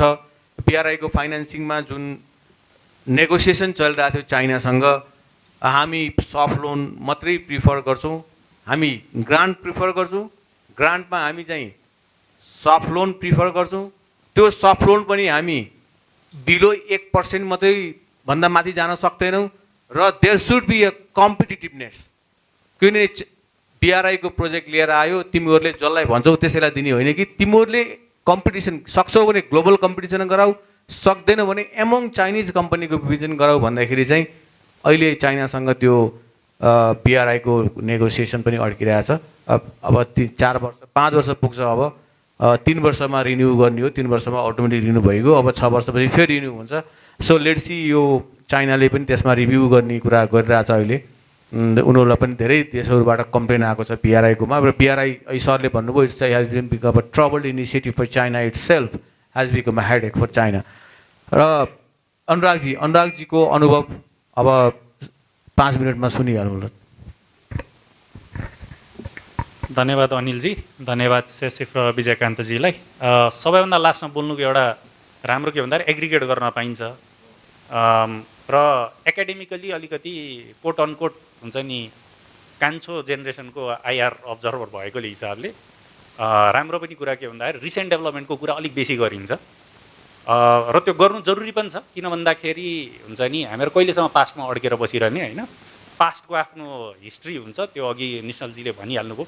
हिस्ट्रीलाई बुझेन भने हामीहरूले अगाडि कसरी बढ्ने भन्ने हामीहरू थाहा पाउँदैनौँ, त्यो एउटा रणभुल्लामा परिन्छ। त्यसले गर्दाखेरि history is important to take stock of, but if we are trying to move ahead then we should begin by resetting the narrative होइन। र अहिले नेपाल र चाइनाको रिलेसनसिपमा आएको चाहिँ वाटरसेड मुभमेन्टमा अहिले मोमेन्टमा अहिले हामीहरूले गर्ने भनेको पहिला सुरु त यो न्यारेटिभलाई रिभिजिट गर्नु पर्यो। हुन्छ नि जुन त्यो कोल्ड वार एराको चाहिँ हाम्रो चाहिँ एउटा एकदम सेक्युरिटाइज्ड लेन्स छ, त्यसबाट हेर्दाखेरि चाहिँ रिसेन्ट डेभलपमेन्टलाई चाहिँ हामीहरूले चाहिँ बुझ्नलाई सक्दैनौँ, अथवा हामीहरूले त्यसलाई हेर्ने लेन्सै हुन्छ नि एक किसिमको हुन्छ र हाम्रो चाहिँ ग्राउन्ड रियालिटिजहरू धरातलीय यथार्थहरू चाहिँ अर्कैतिर हुन्छ। त्यसले गर्दाखेरि पहिला सुरु चाहिँ न्यारेटिभलाई रिसेट गर्नु पर्यो। न्यारेटिभलाई रिसेट गर्ने हो भने त पहिला सुरु त चाइनाले के खोजिरहेछ, उसको आजको दिनमा उसको चाहिँ ग्लोबल एम्बिसन्सहरू के हो, ग्लोबल मात्र होइन रिजनल एम्बिसन्सहरू के हो त्यो पनि बुझ्न सक्नु पर्यो हामीले होइन। खालि आफूमा मात्र फोकस गरेर हामीले नेपालमा चाहिँ चाइनाले के गर्दैछ मात्र हेरेर हुँदैन, then we become blindsided होइन। त्यसको लागि we need to look at how China is engaging at the international level, at the regional level, and then make sense of what China is expecting in its diplomatic outreach with Nepal. So, it's very clear that China's focus in the 21st century is on connectivity, right? So, as a मेरो topic पनि त्यही हो, and good thing is PI where I work, हामीहरूले अलिकति बेसी research पनि यो कनेक्टिभिटीलाई चाहिँ अलिकति फोकस गरेर चाइनाको रिसर्च गरिरहेछौँ र बिआरआईको मेजर जुन 6वटा रुट छ हामीहरूले स्टडी गर्दाखेरि चाहिँ त्यसको चाहिँ आफ्नो आफ्नो ऱ्यासनल देखियो क्या। जस्तो मङ्गोलिया र रसियासँग उनीहरूले चाहिँ जुन त्यो कनेक्टिभिटीका कुरा गरेछन् त्यसको ऱ्यासनल भनेको चाहिँ एउटा रिसोर्सको आउटरिच हो होइन, रिसोर्स सोर्स गर्न खोजेको, because they are rich in resource. अर्को चाहिँ न्यू युरेसियन जुन करिडोर छ त्यसको ऱ्यासनल भनेको युरोपियन मार्केटसम्म पुग्ने हो। अर्को भनेको सेन्ट्रल एसिया र वेस्ट एसियासँग चाहिँ जुन चाहिँ करिडोर उनीहरूले चाहिँ इन्भिजन गरेको छ त्यसको ऱ्यासनल भनेको वेस्टर्न पार्ट अफ चाइना चाहिँ जुन चाहिँ अलिकति पिछडिएको छ, त्यहाँनिर चाहिँ विभिन्न किसिमका प्रब्लम छन्, जस्तो चाहिँ यता टिबेटमा पहिला प्रब्लम थियो, त्यस्तै चाहिँ अहिले चाहिँ उइगुरहरूको चाहिँ प्रब्लम छ त्यहाँनिर, त्यसलाई चाहिँ अलिकति डेभलपमेन्ट मेन फ्रेममा ल्याउन खोजेको देखिन्छ होइन। सो अर्को भनेको हुन्छ नि इस्ट एसियासँगको चाहिँ इन्डो चाइना पेनिन्सुला करिडोर भनेर भन्छ, त्यसको चाहिँ ऱ्यासनल भनेको सोर्सिङ द हुन्छ नि one of the most developed market or fast developing market in the world which is East Asia, त्यहाँनिर चाहिँ अलिकति स्ट्रेन्थेन गर्ने हो होइन। अनि त्यसको साथसाथै सिपेक जुन चाहिँ पाकिस्तानसँगको चाहिँ करिडोर छ, त्यसको ऱ्यासनल भनेको ग्वादर पोर्टको थ्रुबाट वेस्ट एसियाको लागि चाहिँ एउटा नयाँ के अरे रुट पनि इस्टाब्लिस गर्ने र at the same time south एसियाको लागि चाहिँ एउटा चाहिँ फर्स्ट अर अल्टरनेट रुट पनि इस्टाब्लिस गर्ने हो। अनि हामीहरू कतातिर त्यसमा फिचर गर्छौँ भन्दाखेरि जुन अर्को चाहिँ उसको 6th रुट छ, BCIM भन्छ, बङ्गलादेश चाइना इन्डिया करिडोर, त्यसमा चाहिँ वी फिचर समवेयर। सो हामीहरूले यो उसको चाहिँ ऱ्यासनल बुझ्यो भने देन हामीहरूलाई चाहिँ आफ्नो थाहा हुन्छ, नत्र हामीहरू खालि आफूलाई चाहिँ एकदम स्ट्राटेजिकली भेरी इम्पोर्टेन्ट भनेर चाहिँ सेल्फ ग्लोरिफिकेसनमै बेसी टाइम इन्भेस्ट गर्छौँ।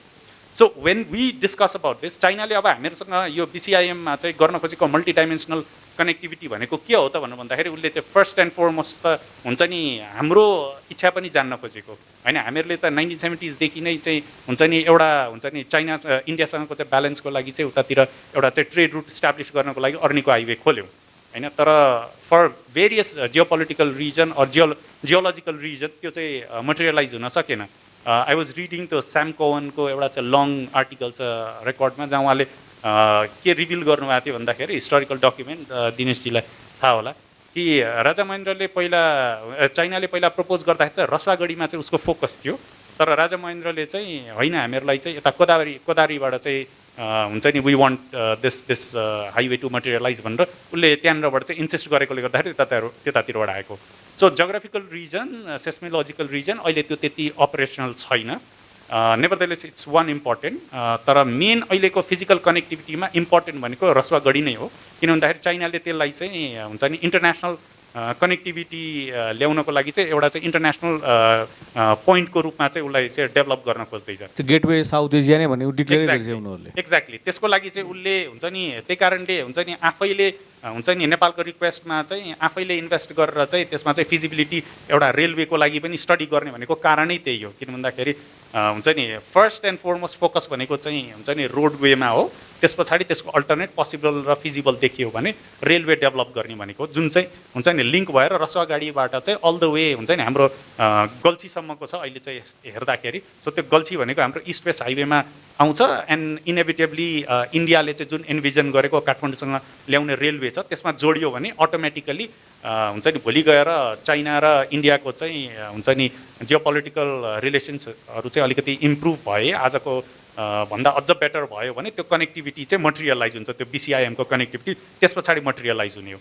देन अर्को भनेको त्यसको सँगसँगै प्यारलली चाहिँ इस्ट नेपालमा चाहिँ जुन त्यो हुन्छ नि किमाथाङका नाका छ, त्यहाँनिरबाट पनि एउटा चाहिँ जुन हाम्रो चाहिँ बेल्ट डेभलप भइरहेछ नर्थबाट चाहिँ साउथसम्म, त्यो चाहिँ आएर चाहिँ इटरी र यो इस्ट वेस्टको चाहिँ स्टार्टिङ पोइन्टमा चाहिँ जहाँनिर लिङ्क हुन्छ त्यहाँनिर अगेन इस्ट वेस्ट जुन त्यो रेलवे इन्डियाले प्रपोज गरिरहेछ त्यहाँनिर जोडियो भने त्यो again that's also part of Asian highway, जसले चाहिँ बङ्गलादेश इन्डिया नेपाललाई चाहिँ अहिले चाहिँ कनेक्ट गरिरहेछ रोडवेबाट, चाइना पनि आयो भने त्यसैमा जोडिने हो। सो BRIमा उसले चाहिँ हामी कसरी चाहिँ आफूलाई चाहिँ स्ट्रेटेजिकली पोजिसन गरिरहेछ हामीहरूले त्यो बुझ्न सक्नुपर्छ होइन। आज जुन त्यो सिपेक को चाहिँ उसले चाहिँ पाकिस्तानलाई चाहिँ उसले चाहिँ जुन त्यो सिपेक करिडोरमा राखेको छ, 1970तिर चाहिँ उसले चाहिँ बल्ल काराकोरङ हाइवेमा इन्भेस्टमेन्ट सुरु गरेको थियो, त्यो आएर आज आएर 40-50 वर्ष पछाडि चाहिँ बल्ल चाहिँ स्ट्रेटेजिक उसमा चाहिँ रुटमा जोडिएको छ। So this is how they strategically think.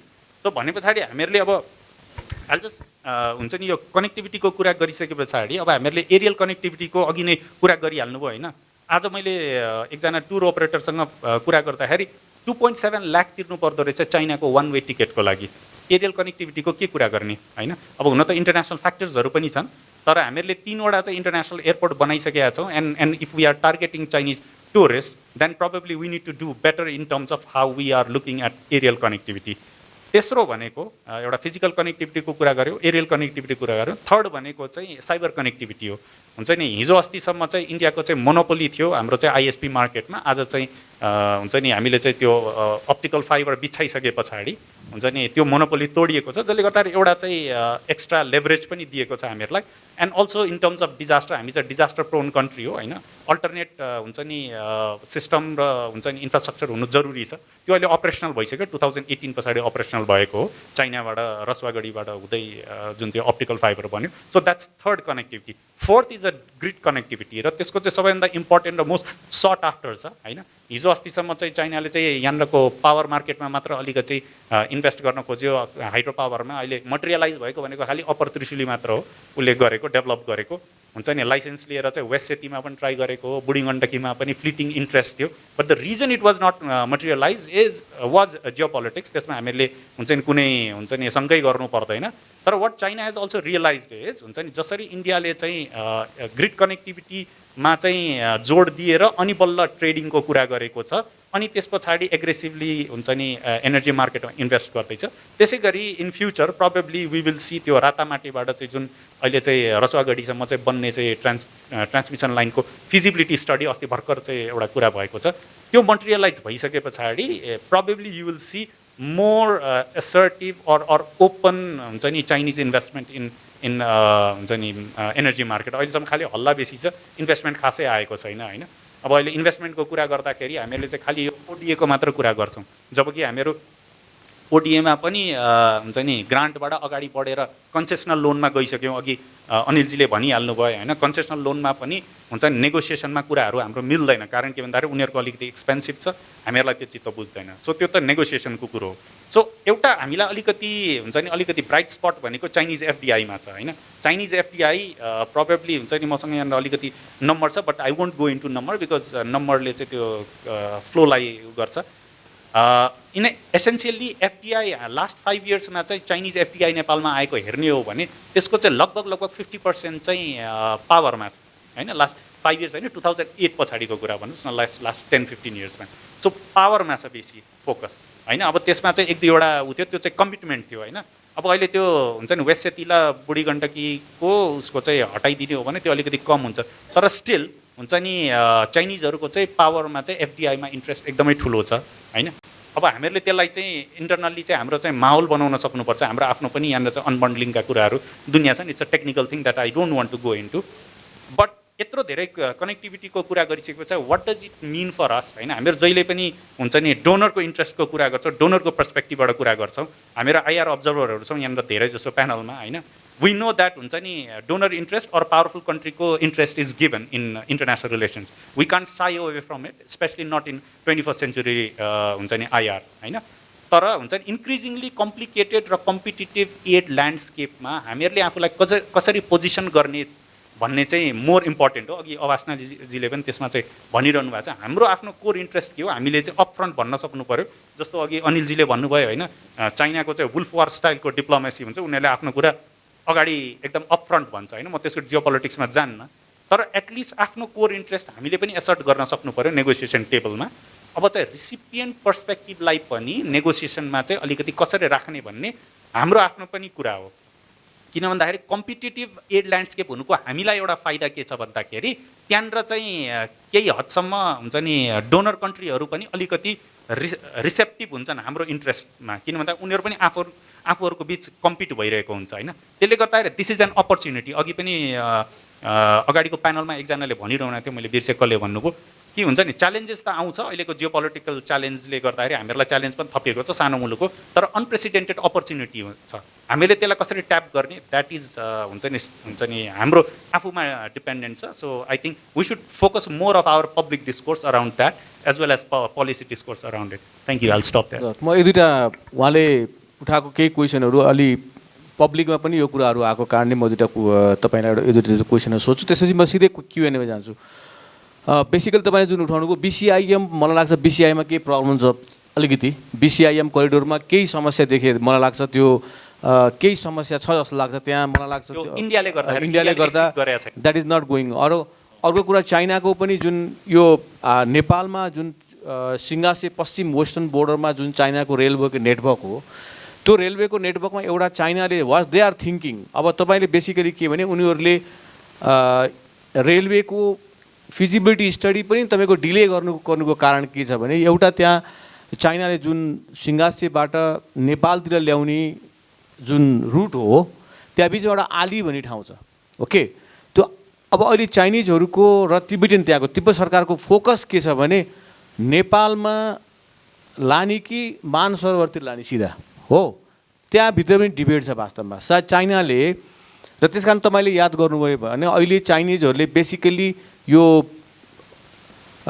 Tokha छरे रोडमा बढी तपाईँको जुन राइट यो जुन रेलवेको जुन ट्र्याक छ त्यो ट्र्याकको छेउछेउमा तपाईँको किन उनीहरूले बाटो बनाउनेमा बढी उनीहरूको फोकस छ भोलि रेल आउन सकेन भनेदेखि त कम्तीमा कनेक्टिभिटीको लागि भने रोड भए पनि बनाऊ र उनीहरू आफै पनि चाइनिज देमसेल्फ अझै पनि उनीहरूको त तपाईँले जुन भन्नुभयो चाइनाको के हो भने इन्डिया मात्रै होइन त्यो BCIM करिडोर प्रोबेबली भोलि बाङ्लादेशसम्म रेल जान सकेन भने Chinese are eyeing Bangladesh through Nepal यो नेपालको रेल चाहिँ इन्डिया मात्रै होइन कि नेपाल थ्रु उनीहरूले बाङ्लादेश पनि लाने खोजेको छ वास्तवमा हगि यो धेरै मान्छेलाई भ्रम छ यहाँ किनकि उनीहरू simultaneously what Chinese are doing कि यो अलिकति इन्डियाले अलिकति चाहिँ यसमा सफ्ट अप्रोच देखाइदियो र बाङ्लादेशसँग उनीहरूले कुरा गरे भने सो उनीहरूले यो रेल चाहिँ इन्डिया पनि बाङ्लादेश पनि लान खोजिरहेछन् त्यो इन्स्योर नहुने बेलासम्म चाइनिजहरूले प्रोबेबली नेपालमा आउने जुन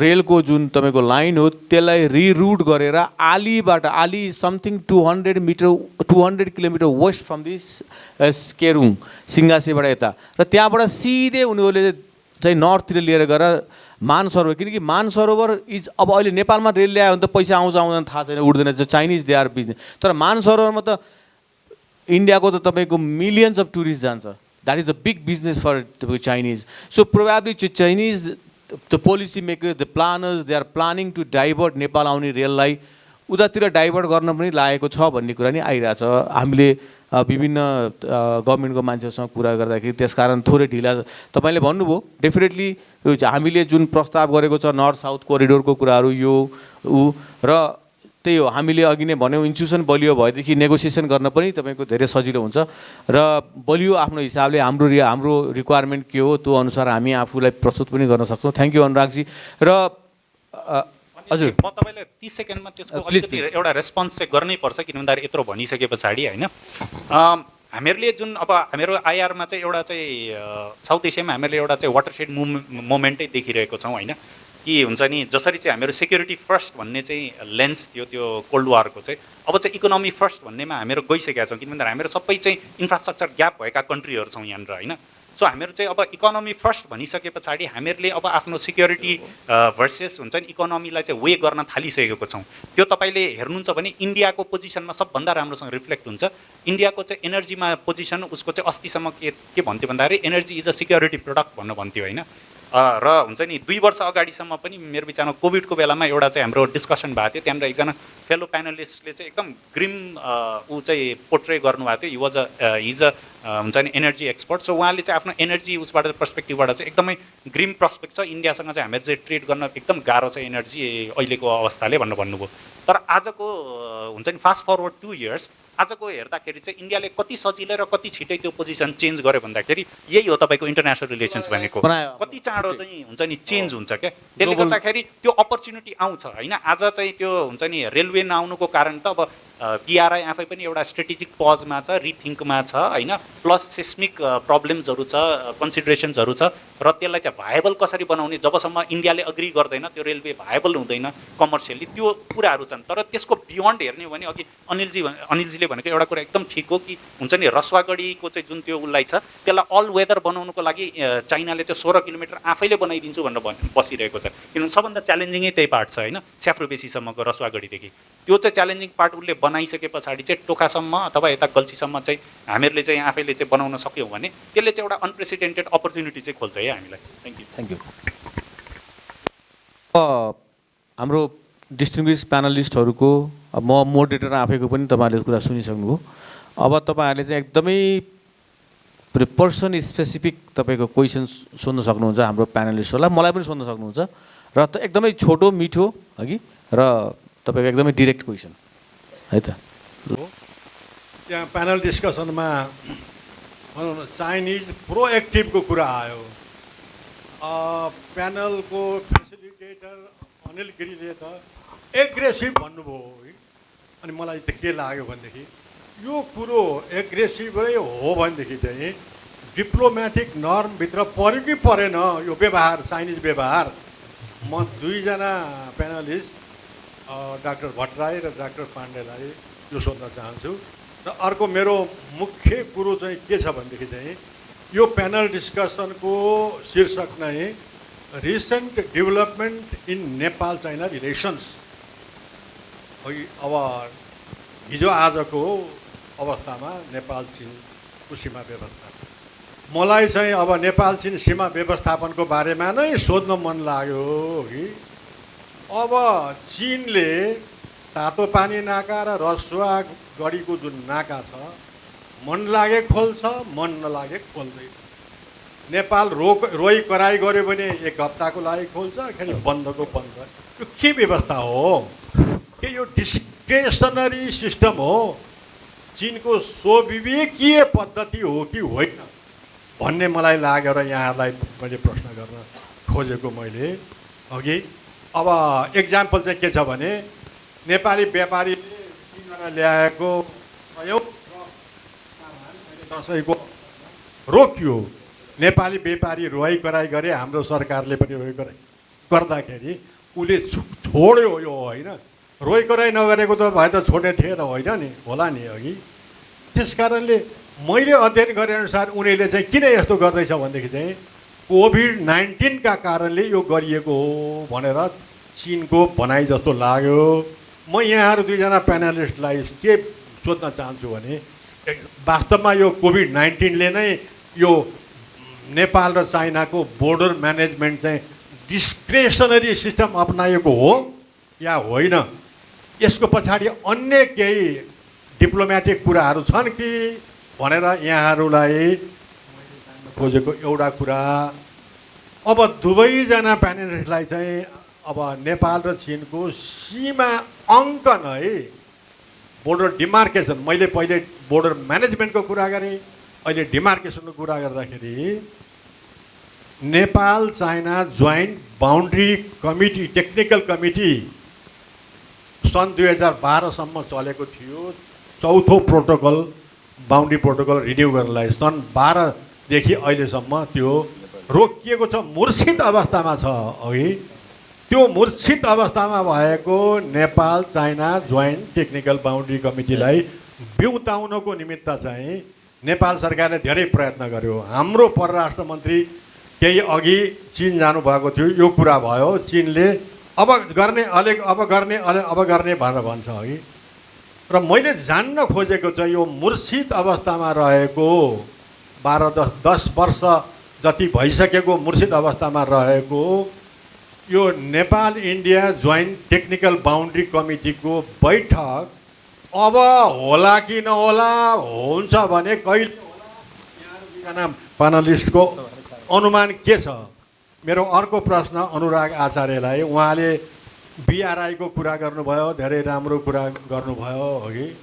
अब मलाई उहाँप्रतिको जिज्ञासा चाहिँ के लागेको छ भनेदेखि मैले अब वर्ल्ड म्यापमा हेरेँ, ग्लोबमा हेरेँ, चीनले बनाएको बिआरआईको नक्सा हेर्दाखेरि त्यहाँ एउटा ल्यान्ड रुट तानिएको छ, अर्को मेरिटाइम रुट, दुईटा रुट तानिएको छ।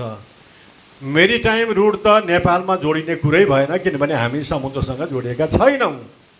ल्यान्ड रुटको कुरा गर्दाखेरि हेर्नुहोस्, अब साङ्घाई, लासा, सिगार्सेदेखि लिएर हाम्रो नेपालको उत्तर भएर त्यसलाई चाहिँ काराकोरम पाकिस्तान भएर चाहिँ अनि जर्मनीतिर पुर्याइएको छ, युकेतिर पनि त्यो रेखा पुर्याइएको छ नक्सामा है। मेरिटाइम रुटमा चाहिँ अब साउथ एसियन सीबाट ल्याएर अनि इन्डियाको कलकत्ता जोडेर त्यसपछि अनि अफ्रिकातिर लगेको छ अघि। सर छोटो गरौँ, छोटो। अब मेरो भनाइ चाहिँ के छ भनेदेखि चाहिँ अब किन त्यो बिआरआईको रुट म्यापमा नेपालको अङ्कन हुन सकेन? जस्तो किन भनेदेखि चाहिँ पाकिस्तानको भनेको चाहिँ काराकोरमकोबाट पाकिस्तानको दक्षिणी अरेबियन सी ग्वादरसम्म उनीहरूले रेखाङ्कन गरेका छन्। हेर्नुहोस् अब अघि पाकिस्तानतिर पनि रेखाङ्कन गर्ने, तर हाम्रो नेपाललाई चाहिँ किन रेखाङ्कन नगरेको होला? जबकि चिनले भन्दैछ चिनको रेल नेपालमा आउँछ, सर्वेक्षण पनि भइसकेको छ, धेरैचोटि भइसकेको छ। अर्कोतिर चिनको सडक पनि भनौँ अब केरुङ भएर रसुवागढी भएर अनि अब हाम्रो अब बालाजु भएर चाहिँ काठमाडौँ आउँछ भनेर भनिराखेका छन् होइन। त्यसपछि आएर अब लासाको रेल साङ्घाई भएर ल्याउने भन्ने भएको छ सर्वेक्षण। अनिल गिरीले पनि धेरै कुरा गर्नुभयो कि अब उहाँले अनिल गिरीले भन्नुअनुसार चाहिँ टोपोग्राफी नमिलेको हुनाले गर्दाखेरि एकैचोटि 6000 मिटरबाट लिएर आएर 2000 मिटरमा झार्नु परेको जस्तो उहाँले भन्नुभयो।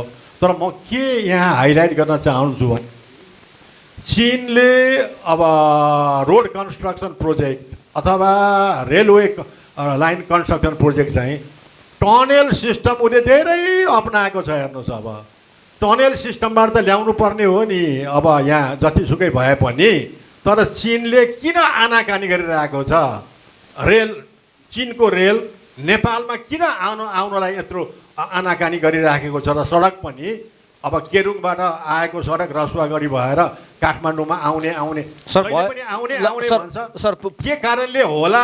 यो कारण चाहिँ मैले जान्नको निमित्त यहाँहरू धन्यवाद। Thank you sir, thank you. Anil sir कतिवटा प्रश्न लिने हो अहिले? होइन सुन्नुहोस् ल थ्याङ्क यू भेरी मच। अब सरले हाम्रो सबै प्रश्न त सोधिसक्नुभयो। थ्याङ्क यू अनिलजी फर एकदम बिचबिचमा हाँस्दै सुन्न पाइयो होइन, यो रमाइलो छ। Thank you so much. अब हामीले चाहिँ like when we are talking about this recent development in Nepal China relation, I think Buddhinarayan sir rightly raise this issue. There is unofficial blockade imposed by China, right? The cargo vehicles are not allowed to come into Nepal, and when the speaker was here, when Nepali side raised this issue, and then they allowed at least 20 containers to come to Nepal, right? But then again, the same thing has repeated. Like these days around, only 7 or 8 cargo vehicles are coming to Nepal. So there's one thing, like, when there is the government led by certain political parties, they are more inclined towards India and the West. And when the government is led by another party, looks like there is like, perception that it's inclined towards China. And I think this changes has come about after the formation of new government. After this Supreme Court mandamus order. So in this context, because we are talking about this recent development and other things, how do we position ourselves? Because when I was traveling to India, there was one friend, Indian friend, he asked me, who do you consider as your threat? I didn't have any specific answer to him, because I said, I think you need to rephrase the question. We don't see any of our neighbors as a threat, neither India nor China. So it's just like that. We cannot consider any of our neighbors as threat. We want more interaction with both the countries. The more interaction we have, the more benefit that we are likely to get. So in this context, we also want to have good relation with India, also want to have good relation with China. But look at this, the border blockade and all these things, the interaction that used to take place between Nepal and China when KP Oli government was there. So obviously things have changed. So in this context, I would like to ask all the panelists, all the speakers. So there are 4-5 many contexts, sir. So which context you want to emphasize, please? The context is like the level of interaction that we used to have when KP Oli-led government was there with China, and the level of interaction that we have today. You can see the difference. So in this context, like my question to all the panelists, whoever wants to answer, so how do we position ourselves? Just to secure equal benefit from both Western countries as well as India and China. Suppose I stop here. No, whom you do want to get your answer? No, I think this is very general question to anyone. Maybe Nischal Dai, maybe Dinesh sir, maybe anybody. Okay. Thank you. नमस्कार अनिलजीलाई धन्यवाद र आयोजकहरूको पनि आभार व्यक्त गर्छु। म केशव पौडेल विश्वविद्यालय campus किर्तिपुरमा प्राध्यापन गर्छु। मेरो 3टा ठाडो प्रश्न छ कुनै भूमिका बिना। एउटा यो कनेक्टिभिटीका कुराहरू आयो। कनेक्टिभिटीमा अहिले के अरे चाइना र इन्डियाले जोड्ने रेल काठमाडौँ लिएर आउने कुराहरूलाई हामीले उठाइराखेका छौँ। उदाहरणको निम्ति एउटा त्यसलाई मात्रै मैले दिएँ। भोलि उनीहरूको इन्ट्रेस्ट फरक भयो, उनीहरूको चिन्तन फरक भयो, हामीलाई यो रुट चाहिँदैन भन्ने दिनमा हामीले त्यो कनेक्टिभिटीमा ठुला लगानी गर्ने ठाउँमा गरेको खर्चले हाम्रो भविष्य के हुने हो? हामीले त्यसलाई सहज रूपमा स्वीकार्न मिल्ने हो कि होइन? एउटा प्रश्न त्यो। दोस्रो प्रश्न मलाई के लाग्यो भने यो खालको बहस हामीले गरिराखेका छौँ। यो जियोपोलिटिक्स फरेन इन्गेजमेन्ट, जियोपोलिटिक्स एन्ड फरेन इन्गेजमेन्टका कुराहरू गर्दै गर्दा ओभरअलमा दुईटै प्यानलको कुराहरू सुन्दाखेरि हामी एकदम डेन्जर जोनमा छौँ। डेन्जर जोनमा कहाँ छौँ भन्दा हाम्रा लिडरहरूले अहिले अनिलजीले एउटा उदाहरण बताउनुभयो। चाइनिज स्पिकरले ठाडो रूपमा प्रश्न सोध्छ, हाम्रो प्रधानमन्त्रीलाई हकारे चाहिँ गर्छ, प्रधानमन्त्री जवाफ दिनै सक्दैनन्। यो परिस्थिति कसरी आयो, किन आयो, कहाँबाट जन्मिएको हो? हामीले रोगको निदान, लक्षणको मात्रै उपचार खोज्ने हो कि रोगको निदान पनि गर्ने हो? त्यो भने यो बौद्धिक बहसको लक्ष्य के हुनुपर्छ? त्यो प्रधानमन्त्री दह्रो बनाउनका निम्ति प्रधानमन्त्रीले खोज्ने जवाफमा एउटा गाउँको सामान्य किसानको जवाफ, उसले अपेक्षा गरेको नेसनालिटीको जवाफ प्रधानमन्त्रीको मुखबाट किन आउन सकेन? यो परिस्थिति कसरी निर्माण भइराख्यो? हाम्रो एकाडेमिक डिबेटले त्यसलाई के सङ्केत गर्छ? एउटा त्यो पनि मेरो अपेक्षा रह्यो।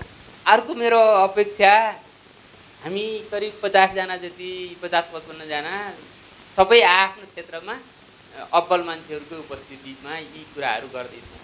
मैले ओभरअल यो चाहिँ के देखेँ भने युनिभर्सिटीकै मैले कक्षामा पढाउँदै गरेको विद्यार्थीको मेरो बिचको इन्टरेक्सन, एकाडेमिक डिबेटहरू हुन्छ, कहिले रिसर्चका कुराहरू पनि गर्छौँ। त्योभन्दा माथि यो डिबेटले कति जान सक्ने हो? आयोजकसँग मेरो अनुरोध के मात्रै हो भने यसको सोसियल इम्प्याक्ट के हो? पिपुलले यो हामीले आज गर्दै गरेको कार्यक्रमलाई कसरी बुझ्ने हो? त्यो पोलिटिकल लिडरहरूले यो कार्यक्रमको बारेमा कसरी थाहा पाउने हो?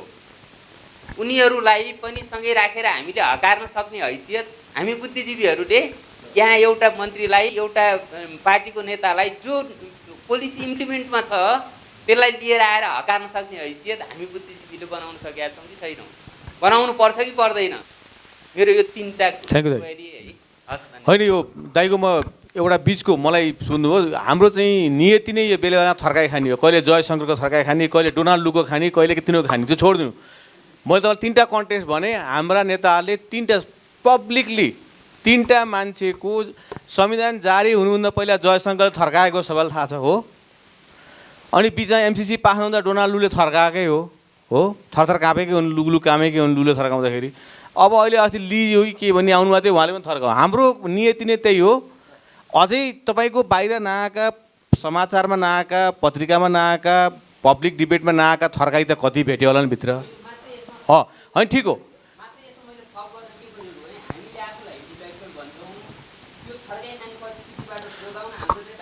होइन, अब अर्को पटक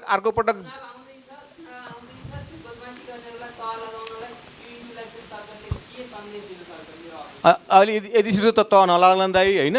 तर के भने 2015मा 2015मा पनि थर्काइ खाएकै हुन्, भेटेकै हुन् पब्लिकली। अब भित्रभित्र आन्तरिक रूपमा अझै तपाईँको प्राइभेटली त कति थर्काइ भेट्यो होला हाम्रो नेताहरूले, कसले कति भेटेका छन् त्यो त अब तपाईँसँग प्राइभेटै कुरा गरौँला है कि। पब्लिकली पहिला जनता कहाँ आएको कुरा 3टा नेताले, अमेरिकनले, इन्डियनले, चाइनीले थर्काएको कुरा, जयशङ्करले थर्काएर चाहिँ नाकाबन्दी भएको तपाईँ सबैलाई थाहा छ। डोनाल्डले थर्काएको सम्बन्धै हामी पुनर्विचार गर्छौँ सबैलाई थाहा छ। अस्ति चाइनिज आएर थर्काएर ठिकै छ हो। त्यस कारण कि हाम्रो नियति, हाम्रो भाग्य अहिले कमजोर भएको कारणले गर्दा थर्काइ खानी हो, थर्काइ भेट्ने हो।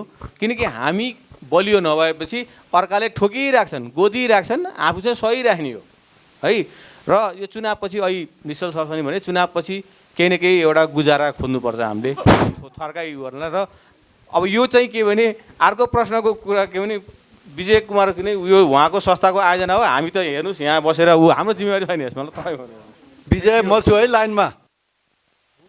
राजा ज्ञानेन्द्रले सत्ता हातमा लिएपछि समर्थन गर्ने चाइना र पाकिस्तान हुन्। Don't forget that.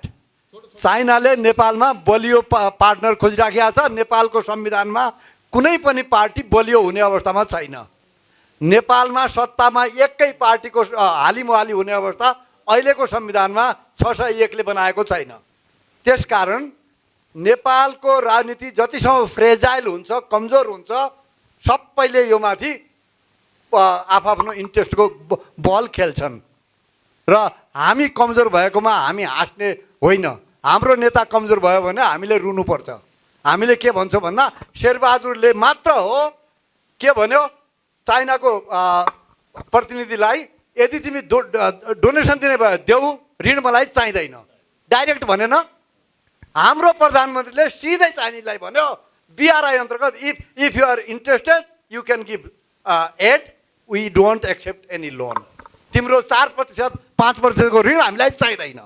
त्यसकारण कहिलेकाहीँ पोजिटिभ कुरा पनि गर्न सिक्नुहोस्। र तपाईँहरू हेर दिनेशजी बाहेक सबै चाइना विज्ञ जस्तो देखिनुहुन्छ। कतिवटा कन्टेनर कति महिनादेखि चाइनामा रोकिएका छन्, कुन कारणले नाकाबन्दी भएको छ, त्यसको उत्तर चाहियो। धन्यवाद। धन्यवाद। एउटा आयोजकलाई प्रश्न, मलाई एउटा प्रश्न डाक्टर भट्टराई र डाक्टर पाण्डेलाई गर्न के मन लाग्यो भने अहिले देखियो के भने कि पुरै इन्डो पेसिफिक रिजनमा डिक्टेट गर्ने, त्यसको नेरेटिभ डिक्टेट गर्ने ग्लोबल पावरहरूको बिचमा कम्पिटिसन भइरहेछ। GSI सायद त्यही होला जस्तो लाग्छ।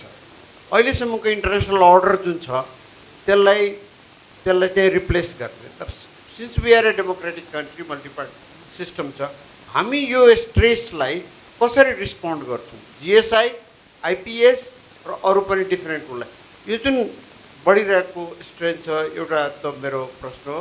अर्को केशवजी लगायत केले उठाउनु भयो, हामीले कसरी लिडरहरूलाई, हामी लिडरहरूसँग पनि कुरा गर्छौँ, हामी हाम्रा रिपोर्टहरू लिडर र पार्टी लिडरहरूलाई पनि दिने गरेका छौँ, वेबसाइटहरूमा राख्ने गरेका छौँ, बुकको रूपमा ल्याएको छौँ, उहाँहरूलाई पठाउने पनि व्यवस्था गर्छौँ।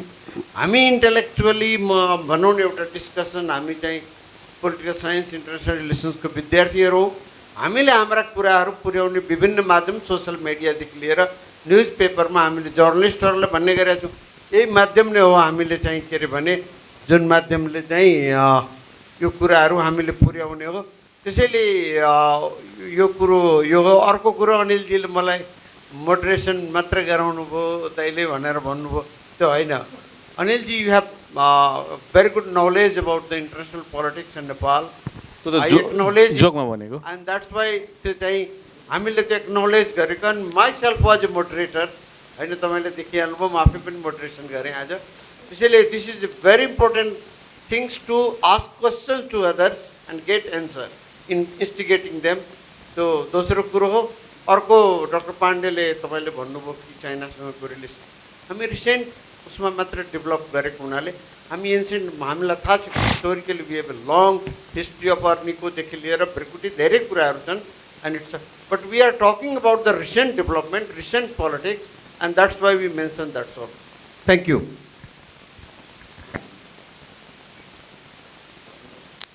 अब मैले सबभन्दा पहिला हाम्रो दिनेश सरलाई फ्लोरमा केही क्वेसनहरू उठेको छन् हगि। हाम्रो कोचजी र हाम्रो धनराज सरको उस्तै छ। दुईटा यो चाइनाको ब्लकेड जुन बोर्डरमा भएको छ त्यसको आफ्नै कारण पनि छ, म पनि पछि बताउँला। अनि हाम्रो सरको पनि बुद्धिनारायण सरको पनि छ र बुद्धिनारायण सरको क्वेसन चाहिँ अनुरागजीलाई पनि छ, पाण्डे सरलाई पनि छ र आफ्नो भागमा जे पर्छ हिसाब गरेर चाहिँ जवाब दिनु पर्छ।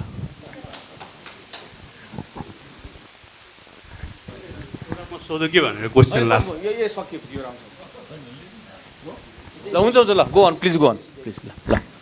प्रोग्रामको लागि विजयकान्त सरलाई धेरै धेरै धन्यवाद। धेरै नै युजफुल र अब इन्टरेक्टिभ सेसन भयो यो। र मोडरेटर अनिल गिरी अनि अनुरागजी, दिनेश भट्टराई, आवासना जी र निश्चल पाण्डे सर सबैजनालाई धेरै धेरै धन्यवाद।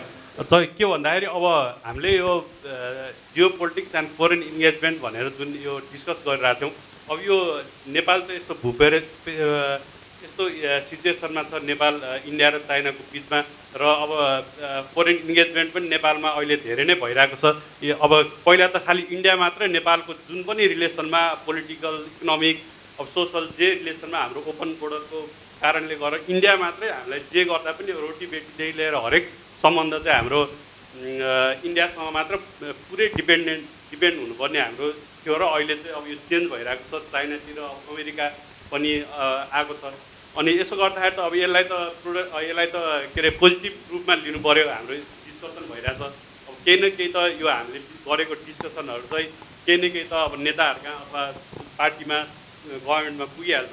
यसलाई त अब पोजिटिभली लिनु पऱ्यो र के भन्दाखेरि अब नेपालमा एमसिसी पास भएको पनि अझ केही लामो टाइम भइसक्यो। त्यसो गर्दाखेरि यो के हो त यो अब बाहिर चाहिँ यो हल्ला अब सोध्छन् कि अब इन्टरनेसनल रिलेसन म पनि जेएनयुमा पढेको कारणले धेरैले सोध्छन् कि क्युरियस भएर अथवा डाउट भएर सोध्छन् कि यो के हो त यो अमेरिकाले एमसिसीमा नेपालले पार्लियामेन्टबाट पास गरेर यो साँच्चीकै अमेरिका नेपालमा नेचुरल रिसोर्सलाई प्राकृतिक स्रोत क्याप्चर गर्नको लागि नेपालको रिसोर्सेसमा अब अमेरिकाको त्यस्तै हिस्ट्री छ त्यस्तै पोलिटिक्स छ पहिलेदेखिको होइन। त्यस कारणले यो साँच्चीकै नेपाललाई को रिसोर्सेसमा क्याप्चर गर्न आउनुलाई हो कि अब नेपालको डेभलपमेन्टमा आउनुलाई हो कि यो चाहिँ एकदम अनसर्टेन छ मलाई आफै पनि के यो त केही टाइम भइसक्यो नि त पार्लियामेन्टबाट पास भएको छैन। एसएसपी त अहिलेसम्म पास भएको छैन अनि अहिले पनि कुरा निस्क्यो शेरबहादुर देउवा प्रधानमन्त्रीले ऋण चाहिँदैन हामीलाई अनुदान मात्र भन्नुभयो त्यो त राम्रो पोजिटिभलाई पोजिटिभ भन्नु पऱ्यो त्यो त राम्रो भन्नुभयो उहाँले होइन। त्यस कारणले अब यो चाइनाले पनि अस्ति अनिलजीले भन्नुभयो कि थ्रेटन दिइरहेछ भने यो चाहिँ के हो त वास्तविकता यो अमेरिका अहिले यसरी आउनु एमसिसी पास गराउनु अब चाइना यसरी अगाडि बढ्दै आउनु नेपाललाई साँच्चीकै अब यो बिग पावरहरूले क्याप्चर गरेर चाहिँ नेपाललाई एउटा चाहिँ नि अब ताइवान जस्तै अब युक्रेन जस्तै सिचुएसनमा नेपाललाई पुर्याउनुलाई हो कि अब नेपालको डेभलपमेन्टको लागि नेपालको इकोनोमिक स्टेबिलिटीको लागि यो चाहिँ अब मलाई पनि आफै पनि एकदम डाउट भएको क्युरियस क्वेसन भएर तपाईँहरू कोही मध्येले एकजनाले मलाई आन्सर दिनु होला। धेरै धेरै धन्यवाद। एब्जेक्टिभहरू प्रयोग गर्दाखेरि चाहिँ नडराइकन प्रयोग गर्नुपर्छ कि भन्ने लाग्छ। जस्तो प्रोएक्टिभ हो भने प्रोएक्टिभ भन्ने, एसर्टिभ हो भने एसर्टिभ भन्ने। चाइनिज क्यारेक्टरमा एसर्टिभ लेखेको छ भने नेपालीमा पनि एसर्टिभ भन्दिने के लेखेको छ त चाइनिज क्यारेक्टरमा तिनीहरूको डिप्लोमेसी। अनि आफ्टर ब्लकेट भन्दा पनि फेरि एब्जेक्टिभमा कन्जुसाइ नगर्ने। इन्डियन ब्लकेट भने हो कि चाइनिज ब्लकेट भने हो कि अमेरिकन पनि ब्लकेट छ कि आएर नौ एब्जेक्टिभमा चाहिँ उयो नगर्ने। अनि शक्ति उपासनाको मौका छ। Happy Dashain everyone. निश्चल सरले भने जस्तै शक्तिको उपासना गरि नै रहनुपर्छ, गर्ने नै हो। तपाईँको नाम चाहिँ थाहा पाइएन नि? मेरो नाम मिलन कार्की सधैँ चाहिँ। हजुर थ्याङ्क यू। अन्तिम क्वेसन पहिलोबाट गरौँ है त, हुन्छ त्यसरी? ल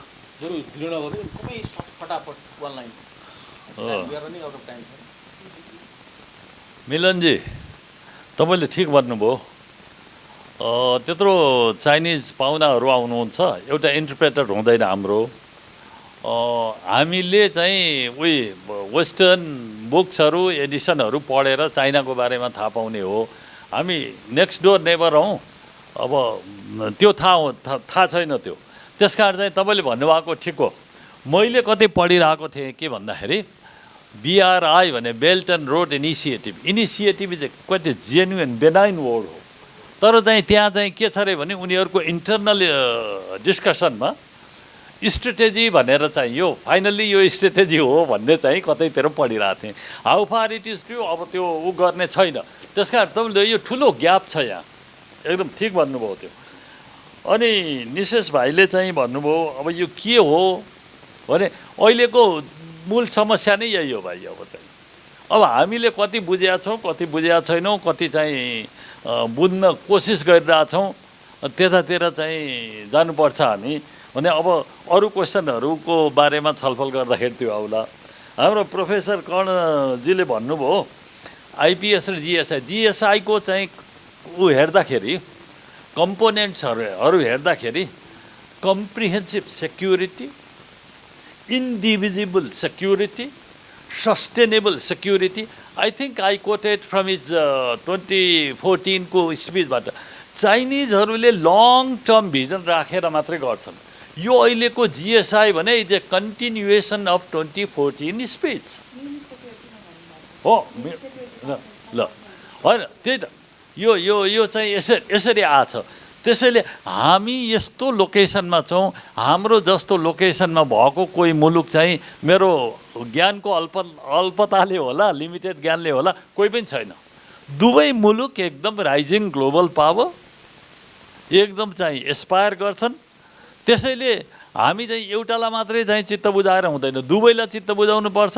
दुवैलाई मात्रै चित्त बुझाएर पनि हुँदैन। अहिले अब द सुपर पावर चाहिँ एकदम आइसकेको छ, मतलब अहिलेको सुपर पावर यहाँ जोडिसकेको छ।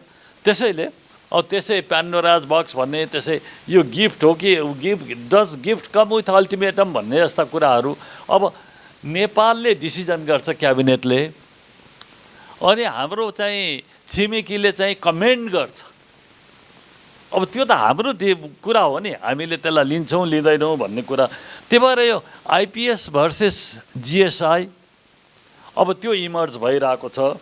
यो एभ्रिथिङ अब भनौँ न, जे कुरा आउँछ एमसिसी, अघि अनिलजीले पनि भन्नुभयो, अब मिडियामा उहाँले नै लेखेको पढ्या, अब कति एग्रेसिभली चाहिँ आइरहेछन् त्यो त स्पष्ट छ। त्यसैले चाइनाले सबै कुरा अलि सिरियसली लिन्छ। हामीले त्यो अलि बुझ्नुपर्छ। हामीले चाइना बुझेकै छैनौँ, छिमेकी बुझेकै छैनौँ भन्नु पर्यो। अनि अर्को कुरा हामीले बुझ्दैनौँ भनेर अर्को इक्जाम्पल के भन्दाखेरि डिसेम्बर 18, 2018 का दिन स्टेट डिपार्टमेन्टमा दुईवटा फरेन मिनिस्टरको बिचमा छलफल हुन्छ। त्यहाँ चाहिँ नेपालको central role in Indo Pacific भनेर त्यहाँ फरेन मिनिस्टरले भनेको छ। स्टेट डिपार्टमेन्टको डेप्युटी स्पोक्स पर्सनले चाहिँ जुन प्रेस रिलिज गर्यो अथवा ट्विट गर्यो, central role quote unquote in Indo Pacific, त्यसको ग्रेभिटी, त्यसको क्लेरिटी, त्यसको possible implication on our national interest, त्यो बुझ्ने क्यापेसिटी हामीमा हुनु पर्यो नि त। त्यसैले हामीले त्यसको स्टडी गर्नु पर्यो। त्यसैले यो हामी कहाँ चाहिँ यो बुझ्ने पनि प्रयास छैन, हामीले चाहिँ त्यो बुझ्न पनि नखोज्या जस्तो गर्छौँ। अनि पण्डितजीको हुँ त सबै मैले नभन्दा पनि हुने हो। चाइना र पाकिस्तानले ज्ञानेन्द्रले टेक ओभर गर्दाखेरि स्वागत गरे भन्नुभयो नि, मैले सम्झेअनुसार तिनीहरूले यसलाई इन्टरनल एफेयर्स भनेका छन्, अरू वेलकमै गरे त चाहिँ मैले त्यो बिर्सेँ कि थाहा छैन।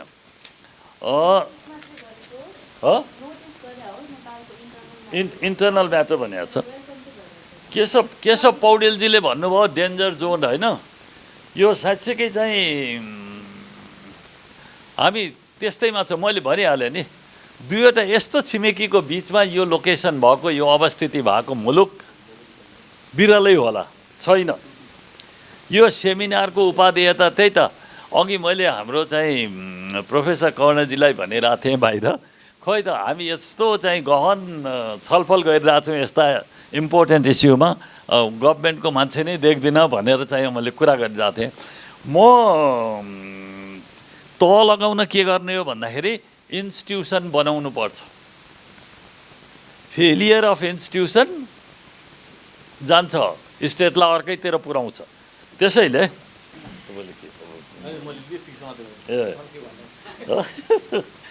बिहान चाहिँ हाम्रो डाक्टर अच्युत वाग्लेले भन्नुभएको थियो कि एउटा कुरा, त्यो इन्स्टिट्युसनल मेमोरीको कुरा गर्नुभयो तपाईँले। हामीले चाहिँ त्यसलाई सिरियसली अहिले कुरा हुँदाखेरि के भएछ, के शब्दमा चाहिँ छलफल भइरहेछ भने त्यो त भविष्यको सन्दर्भको लागि पनि हामीले राख्नुपर्ने, त्यो हामी कहाँ चाहिँ छैन। बडा क्याजुअल रूपमा हामी छौँ। त्यति मात्रै होइन, हाम्रो नेताहरूले चाहिँ विदेशी नेताहरू भेट्दाखेरि they prefer one to one meeting, त्यो को असिस्टेन्ट नै नोट टेकर नै त्यति राखिया देखिँदैन। हाम्रो कोचजीले भन्नुभयो अनअफिसियल ब्लकेट छ। यो के अलिकति हामीले चाहिँ यत्रो हाई लेभलको आए, त्यत्रो जियोपोलिटिकल इस्युहरू उनीहरू उठाउँछन्, हाम्रो ध्यान केमा भन्दाखेरि ल न त्यति नाका खोलिदेऊ न भने, त्यो नाका खोलिदिने पनि चाहिँ त्यो रेस्पोन्स पनि त्यो कन्स्टिपेटेड रेस्पोन्स भए जस्तो लाग्छ कि। अनि चाहिँ अड्कली चाहिँ अब त्यो अब के भन्ने, अब त्यो त कुरै छोड्नुहोस् न, यो दुवैतिर छ त्यो। अनि हामीले भेरी भेरी इम्पोर्टेन्ट क्वेसन, अहिलेको बर्निङ इस्यु नै त्यही हो जस्तो छ कोचजी। How do we position our self? म मोर इन्टरेक्सन मोर बेनिफिट हो नि।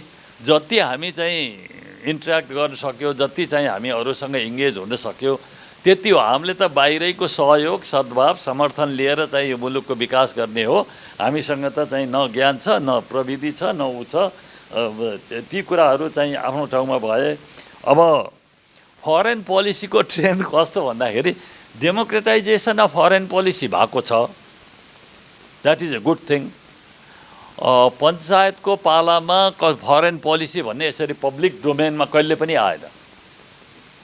तर के भन्दाखेरि एउटा खतरा चाहिँ सबभन्दा democratization of foreign policy is not the politicization of foreign policy. यहाँ पोलिटिसाइजेसन भयो फरेन पोलिसीको। अघि कोशजीले नै भन्नुभयो कि कसले भने फरेन पोलिसी यो पार्टी वाइज आइडियोलोजिकल कुरा तपाईँले गर्नुभयो होला। यो यसो विगतलाई हेरौँ है अलिकति। जब कम्युनिस्टको गभर्मेन्ट थियो त्यति बेला त्यो भेरी प्योरली इन्टरनल थियो। हङकङको उसमा हङकङको सेक्युरिटी एक्टमा हामी वन चाइना पोलिसी त हाम्रो चाहिँ लङ हेल्ड पोजिसन। त्यस कारण चाहिँ त्यसमा बोलिराख्न सायद आवश्यक थिएन होला। तर त्यति बेला कम्युनिस्ट गभर्मेन्ट भएरै बोल्या हो कि अहिले जुन अघि मैले चाहिँ त्यो आर्टिकलको कुरा गरेँ लिङ वे भन्ने त्यो चाइनामा चाहिँ लेख्छन्, बडा डिटेल चाहिँ लेख्छन्। अहिले त त्यो वाल स्ट्रिट जर्नलमा मैले कताबाट हेर्न पुगेको रहेछु। यो बिआरआईलाई अहिले चाहिँ ओभरअलिङ शब्द त्यही छ। अनि त्यसैले पास्टबाट सिकेर यसको ओभरअलिङ हुँदैछ। सायद 20th कङ्ग्रेसमा पनि केही आउँछ होला भन्ने किसिमको कुराहरू त्यो पाउनुहोस्। अब कहाँ चाहिँ हाम्रो बुद्धिनारायण सरको चाहिँ बाँकी नै छ हो। उहाँले सर भन्नुभयो नि एग्रेसिभ भनेको के हो, डिप्लोमेटिकको भित्र पर्छै पर्दैन भनेर। चाइना धेरै चेन्ज भएको छ। 70 को चाइना पनि होइन, 80 को पनि होइन, 2000 को पनि होइन, 2010 को पनि होइन। 2017 मा 19th कङ्ग्रेसलाई एड्रेस गर्दाखेरि के भने China has arrived at the centre stage of global power भनेर राष्ट्रपतिले भन्नुभयो, त्यहाँको जेनरल सेक्रेटरी भनौँ न। त्यसपछिका कुराहरू हामीले यसो हेर्दै गयौँ भने एसर्टिभनेस छ, एग्रेसिभनेस छ। त्यसलाई प्रमोट गर्नको लागि चाइनिज डिप्लोमेटलाई हामीले सुरुमा चाहिँ जुन देख्यौँ त्यति बेलाको र अहिलेको धेरै फरक छ। त्यसै होइन वुल्फ वारियर भन्ने चाहिँ अहिले जुन आएको छ, यहाँ टाइम भएन धेरै कुराहरू गर्न सकिन्थ्यो। त्यसैले त्यो देङको चाहिँ जुन मन्त्र हो नि bide your time hide your capacity भन्ने, अहिले त्यो एकदम चेन्ज भएको छ। China has become more assertive, जहाँ जरुरत हुन्छ एग्रेसिभ पनि भयो। उहाँले भनिहाल्नुभयो त्यो स्पिकर आएर चाहिँ एमसिसीको कुरा गर्ने। र जहाँसम्म Nepal China joint technical boundary कमिटीको कुरा गर्दै मूर्छित अवस्थामा छौँ हामी भन्नुभयो। अब यसको जवाब कहिले होला मिटिङ भन्ने कुरा त मैले भन्दा सरकारी मन्त्रालयहरूले तथा जो सम्बन्धित छन् तिनीहरूले दिन सक्लान्। म चाहिँ यसमा केही भन्न सक्दिनँ। तर मेकानिजम छ। इन्डियासँग पनि हाम्रा चाहिँ 3 दर्जनभन्दा बढी मेकानिजम छन्। चीनसँग पनि हाम्रा मेकानिजम छन्। अब यो मेकानिजमलाई कसरी एक्टिभेट गर्ने भन्ने चाहिँ कुरा हामीले चाहिँ त्यो कुरा गर्नु पर्यो। अब लास्टमा यो हाम्रो फरेन पोलिसीको नेसनल न्यारेटिभ के हो अहिलेको चेन्ज कन्टेक्स्टमा? We need a national narrative. Foreign पोलिसीमा के हो, इकोनोमीमा के हो, ग्लोबलाइजेसनमा के हो? हामी चाहिँ लिबरलाइजेसन हो भनिरहेछौँ। नेसनल न्यारेटिभ चाहियो। हामी कतैतिर पनि साइड लिन सक्दैनौँ, न यताको न उताको हुन सक्दैनौँ। हामीले हेल्दी एन्ड डेलिकेट ब्यालेन्सिङ गर्नै पर्छ। त्यो फरेन पोलिसीलाई आइडियोलोजी अब यो सरकारले जुनसुकै सरकार भए पनि अब चाइनामा एम्बासडर पठाउनु पर्यो, कम्युनिस्ट नै चाहियो। के हाम्रो फरेन पोलिसी आइडियोलोजी बेस्ट हो? तपाईँलाई पठाउँ भनेको होइन, मेरो कुरा गरेको छैन अरविन्दजी। म त सेकेन्डरी, म केही पनि होइन। म त्यस कारण चाहिँ यो सर उहाँ उता स्याम्पेन तातो भयो अरे छिटो ठिक छ। अब अरू चाहिँ के भन्दाखेरि नि यो अब एउटा लास्ट यो निश्चलजीले भेरी करेक्टली सेड हामी चाहिँ बक्सिङ रिङ जस्तो हुन लागिरहेछौँ। यदि हामीले इन्स्टिट्युसन बनाएनौँ, हाम्रो क्यापेसिटी बढाएनौँ भनेदेखि नेपालमा चाहिँ अब यो ब्याटल फिल्ड हुन बेड छैन है। कन्स्पिरेसी सेन्टर मैले यो कुरा गर्यो भनेदेखि अब यो प्रधानमन्त्री बोल्न सक्ने कि नसक्ने भन्ने कुरा गर्दा फेरि 1960 गएर चाहिँ मैले कुरा गर्न थालेँ भनेदेखि लामो होला। म चाहिँ अहिले त्यता जाँदैन। हाम्रो प्रधानमन्त्रीले भनेपछि नेपालसँग नेपाललाई कति खतरा छ अथवा के गर्नुपर्छ भन्ने कुरा नेपालले डिसाइड गर्ने हो। हामीले मागे मात्रै तिमीले पठाउने हो भनेपछि पावरफुल नेबरको चाहिँ प्राइम मिनिस्टरले पार्लियामेन्टमा नेपालका प्राइम मिनिस्टरले भनेको कुरा इन्टायरली करेक्ट भन्ने त्यस्ता मान्छे पनि थिए हामी कहाँ। त्यसकारण चाहिँ हामीले आफ्नो क्यापेसिटी बढाउनु पर्यो। र जुन बक्सिङको कुरा गर्नुभयो, यदि हामी सचेत भएनौँ, सजग भएनौँ, टाइममै हामीले होमवर्क गरेनौँ भनेदेखि नेपालमा चाहिँ यो भाँड भैलो कति हुने हो र नेपाल स्टेपिङ स्टोन उतातिर जानलाई अथवा जम्पिङ अफ ग्राउन्ड हुन बेड छैन। हामीले चाहिँ आफैले स्वविवेक, जति विदेशी आउँछन् हाम्रो लागि आउने होइनन्, ठिक छ, त्यो सद्भाव त बोकेर आउँछन्। नेपाल बनाउने नेपालीले नै हो, नेपालको इन्ट्रेस्ट प्रमोट गर्ने नेपाली नै हो भन्दै म चाहिँ आफ्नो यहाँ बस्न गरेँ। ल मैले बुद्धिनारायण सरको उसमा मैले आफूले रिपोर्टिङ जर्नलिस्टिक एकाउन्टमा दिन्छु। रिसेन्टली तपाईँको चाइनाको हाम्रो फरेन मिनिस्ट्रीमा जोइन्ट सेक्रेटरी लोकबहादुर थापाले हेड गरेको र चाइनाको ओसेनिक डिभिजनको हेडले जुन भर्चुअल मिटिङ भयो त्यसमा मैले तपाईँसँग कुरा गरेको थिएँ र त्यहाँ दुईवटा चाहिँ देशको बिचमा छिटै तपाईँको 2006 तपाईँको चाहिँ जुन लास्ट तपाईँको चाहिँ जोइन्ट बााउन्ड्री इन्सपेक्सन भयो र 11 जाने कुरा थियो। 11 जाने क्रममा चाहिँ बाबुराम भट्टराईले नजानुस् भनेर भन्नुभयो।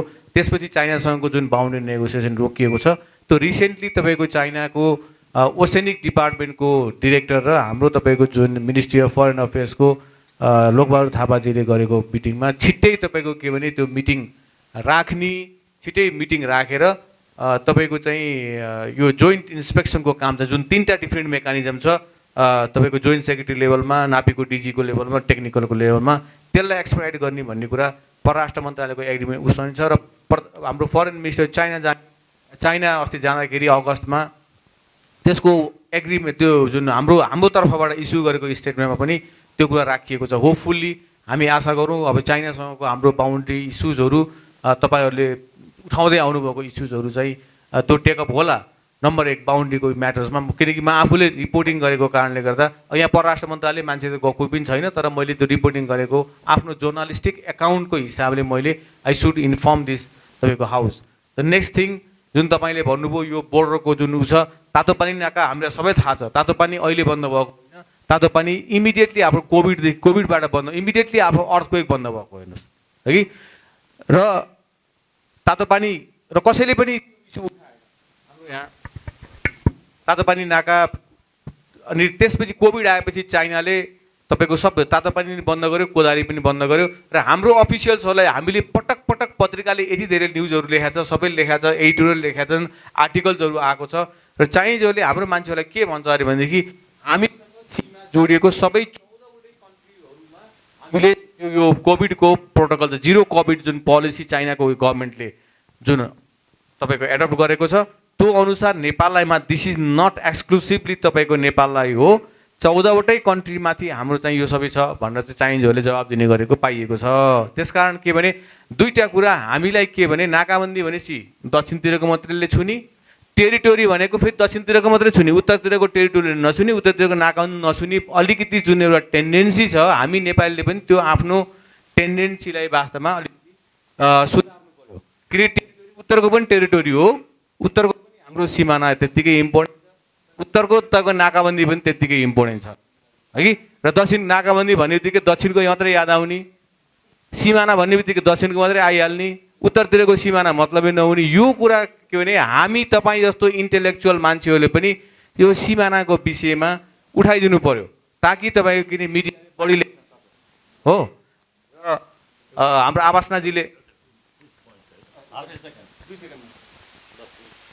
होइन, हाम्रो इलेक्सन हुँदैछ, अब हामी डेमोक्रेटिक कन्ट्री इलेक्सन हुँदैछ, हामीले के पढिरहेको हुन्छौँ भने अमेरिकाको इलेक्सनलाई पनि चाहिँ प्रभाव पार्ने किसिमका कुराहरू हामीले पढिरहेको हुन्छौँ। अमेरिका जस्तो इस्ट्याब्लिस डेमोक्रेसीमा त्यो प्रभावका कुराहरू त्यो उसले चाहिँ ल यसरी प्रभावित पार्यो यताउति यसलाई जिताउन काम गर्यो भने जस्तो त्यहाँ त त्यस्तो हुन्छ भने हामी कहाँ के होला। त्यही भएर हामी सबै सचेत हुनुपर्छ र यसले चाहिँ यो इलेक्सन हाम्रो लागि मेकर ब्रेक जस्तै होला जस्तो देखिन्छ। ल थ्याङ्क यू। अहिले यहाँ बस्दा बस्दै मनमा आएको 2001मा सी भिजिटेड टिबेट होइन। त्यसपछि हामीले मिडियामा एकदम सुन्न थाल्यो कि बोर्डर पिलर्सहरू चाहिँ डिसपियर हुन थाल्यो, स्पेसली चाइनासँगको जुन छ डिसपियर हुन थाल्यो भनेर we started reading a lot in the newspapers. सीको भिजिट लगतै अहिले बस्दा बस्दै त्यसमा को रिलेसन छ कि भनेर खोज्न पनि जरुरी छ कि त, because we are talking about border point. Tibet is a big factor in चाइनाको सेक्युरिटी होइन। अनि सीको टिबेट भिजिट पछिको चाहिँ नेपालमा जुन पोलिसी त्यो बोर्डर पोइन्टहरू रिमुभ हुने त्यसको एउटा इफेक्ट हो कि त्यसमा केही कतै कनेक्सन खोज्न सकिन्छ कि भन्ने खालि मलाई यहाँ बस्दा बस्दै जिज्ञासा जागेको मात्रै। यो चाहिँ अब डिनरमै गरौँला ल sir. I think I have to only mention about the train because I think that was skipped in the entire discourse. A lot of questions were on the train. अहिले हामी नेपाल भूमिबाट दिल्ली ट्रेनमा जान सक्छौँ कि सक्दैनौँ? We can. You go to Biratnagar, cross over to Jogbani, you take the train called Simanchal Express, pay 300 rupees, and tomorrow morning you'll reach Anand Vihar station in Delhi. Not Nizamuddin, you'll reach Anand Vihar station in Delhi. Similarly, I personally feel, and there are a lot of people here, young people here, that in our lifetime, we will be able to catch a train in the Nepal-China border and reach the major Chinese cities. I personally believe in it. I don't think the Chinese train will come to Kathmandu. I don't think it will come to Pokhara or Lumbini, but it will come to their own border point in Nepal-China border point. And I think this is going to happen in our own lifetime. They don't need anybody's permission in the world to construct a train line inside their own territory. But we have to do our own homework with regards to train stations on how to manage the customs and immigration and tourism points and so forth, and security. And more importantly, what are we going to export from that train? Of course, the tourists may come, but what will the train take back? It will take back the tourists also. So I personally feel that the Chinese train, they are constructing it. It's already from Golmud to Lhasa, Lhasa to Shigatse, operational. From Shigatse, they are extending it. About your topography and all that situation and all those problems, Kathmandu Post has been writing about it. But it is going to, again, as I mentioned, they don't need anybody's permission in the world to construct a train line inside their own territory. So let us not, there are two issues here. One is the Chinese train inside Nepal. The other issue is Chinese train in their own territory, in the border of Nepal and China. So that border is going to be constructed in our own lifetime. And how to utilize it for our economic benefit, how to make use of it in terms of tourism and transit and trade, depends on our capability. Thank you. अब last हाम्रो अनुरागजीले एकपटक। Thank you. अब धेरै भन्ने केही छैन, दुईवटा जम्मा क्वेसन थियो। एउटाको बारेमा अलिकति निश्चलजीले पनि भनिदिइहाल्नु भयो। पहिलो चाहिँ बिआरआईमा नेपाल किन फिचर छैन भनेर चाहिँ बुद्धिनारायणजीले सोध्नु भएको थियो। मेरो विचारमा बिआरआईमा सबै संसारका सबै देशहरू चाहिँ फिचर छैनन् होइन। मेरो विचारमा अफ्रिका एज अ कन्टिनेन्ट पनि त्यो खासै एक्सक्लुजिभली मेन्सन गरेको छैन मैले यसो हेर्दाखेरि, तर त्यो इन्कम्पास सबैलाई गर्छ। हामीहरू फिचर नहुनुको कारण हुन्छ नि हामीहरूले आफैले हुन्छ नि हेर्दाखेरि पनि हामीहरू ठुलो मार्केट होइनौँ, त्यो चाहिँ अलिकति मर्केन्टाइलाइज्ड स्टाइलमा चाहिँ बनाएको रुट भएकोले गर्दा हामी फिचर नगरेको एउटा कुरा। अनि दोस्रो चाहिँ केशवजीले चाहिँ चाइना नेपाल रेलवेको हुन्छ नि फिजिबिलिटीको कुरा गर्नुभएको थियो। अघि निश्चलजीले धेरै जवाब दिइसक्नुभयो। एउटा त्यसमा मैले खालि एड के गर्छु भन्दाखेरि हामीहरूले आफ्नो टेरिटरीभित्र हामीहरूले चाहिँ त्यो रेलवे बनाउन हामीलाई फिजिबल छ कि छैन भनेर आफूले पहिला सुरु अध्ययन गर्ने हो, आफूले विचार गर्ने हो। हाम्रो ट्रेड भल्युम चाइनासँग चाहिँ भोलि गएर ट्रेड भल्युम र टुरिज्म त एकदम टेम्पोररी चिज हो, मेन भनेको चाहिँ ट्रेड भल्युम हो। ट्रेड भल्युम चाहिँ इन्क्रिज भयो र त्यसले चाहिँ फिजिबिलिटी देखायो भने अनि बल्ल हामीले चाहिँ त्यसमा हुन्छ नि लगानी गर्ने चाहिँ मेक सेन्स।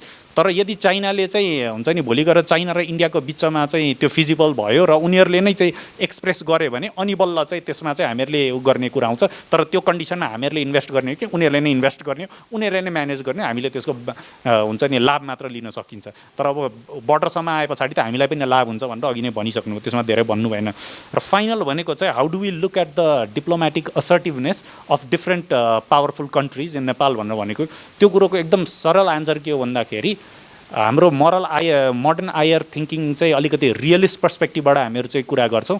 रियलिस्ट पर्सपेक्टिभबाट हेर्ने हो भने इन्टरनेसनल रिलेसन्समा मेन कुरा भनेको इन्ट्रेस्ट हो र त्यो इन्ट्रेस्टलाई चाहिँ हुन्छ नि कुनै जलप लगाएर कुनै मोरल कन्सिडरेसन राखेर एकदम चाहिँ सुगर कोट गरेर भनिँदैन होइन। त्यसलाई चाहिँ आफ्नो चाहिँ अपफ्रन्ट भन्ने चलन छ, त्यो हामीले पनि आफूले चाहिँ त्यो we have to get used to it, हामीले पनि आफूले गर्न सक्नुपर्छ।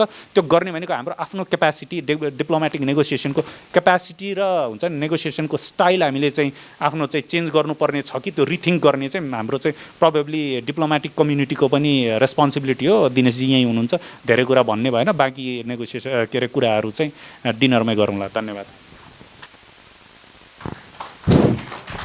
थ्याङ्क यू सबैलाई। र अहिले आवासनाजीले एउटा लास्टमा एउटा चाहिँ सिजिपिङको ऊ गर्नुभयो।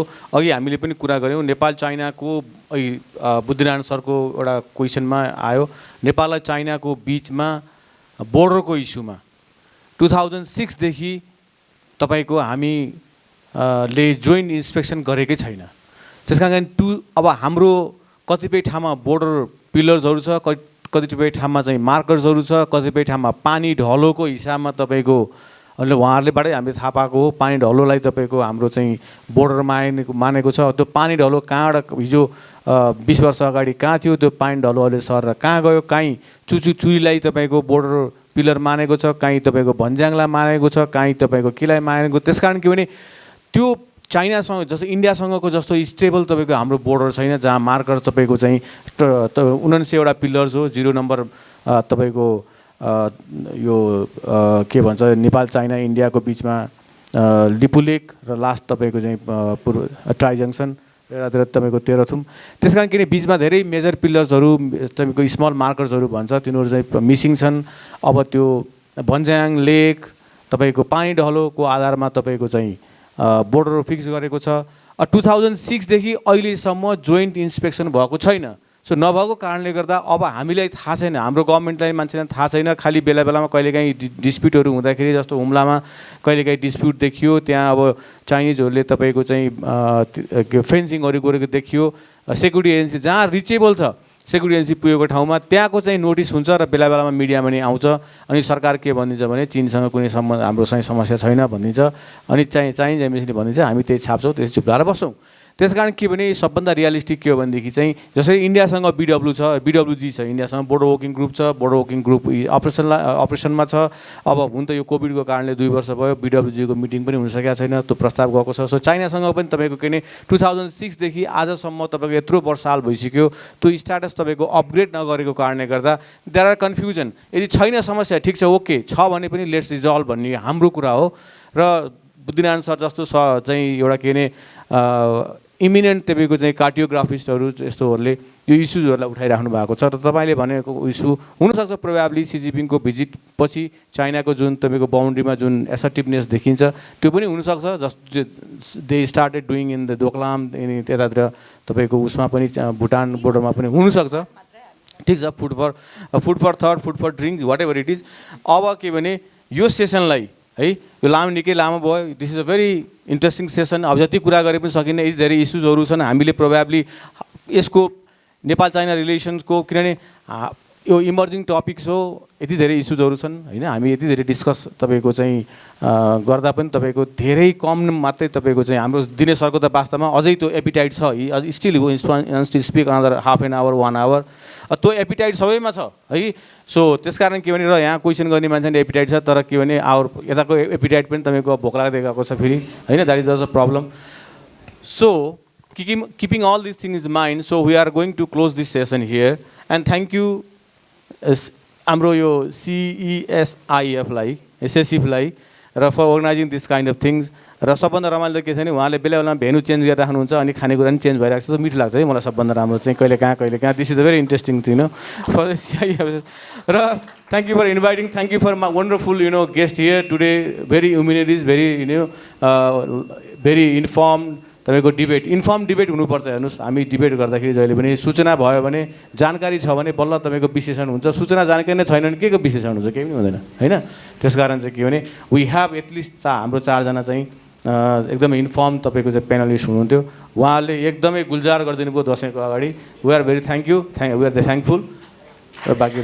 Thank you so much, Anil. So you did half my work. Now I would like to welcome Arpan Gelalji, our Researcher and Program Officer, to give his closing remarks and finally invite everyone to the dinner.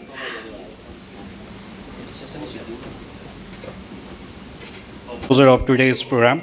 I hope we had a very fruitful discussion on recent trends in geopolitics, foreign engagements, and Nepal-China relationship. We invited officials from Foreign Trade and Finance Ministry, among others, but only very few of them turned up today. We will communicate the outcome of today's discussion through various communication channels to them. Our aim to initiate a public discourse and raise questions and concerns to shape up the further discourse on foreign relations, geopolitics, and foreign engagements. And we believe today's program was effective for this. I would like to extend my special thanks to all the panelists, moderators, and especially the participants for their active engagement in the program. I would also like to extend thanks to all the colleagues at CESIF for their efforts for successful organization of this program. And finally, our acknowledgement to the Asia Foundation for their support to conduct this program.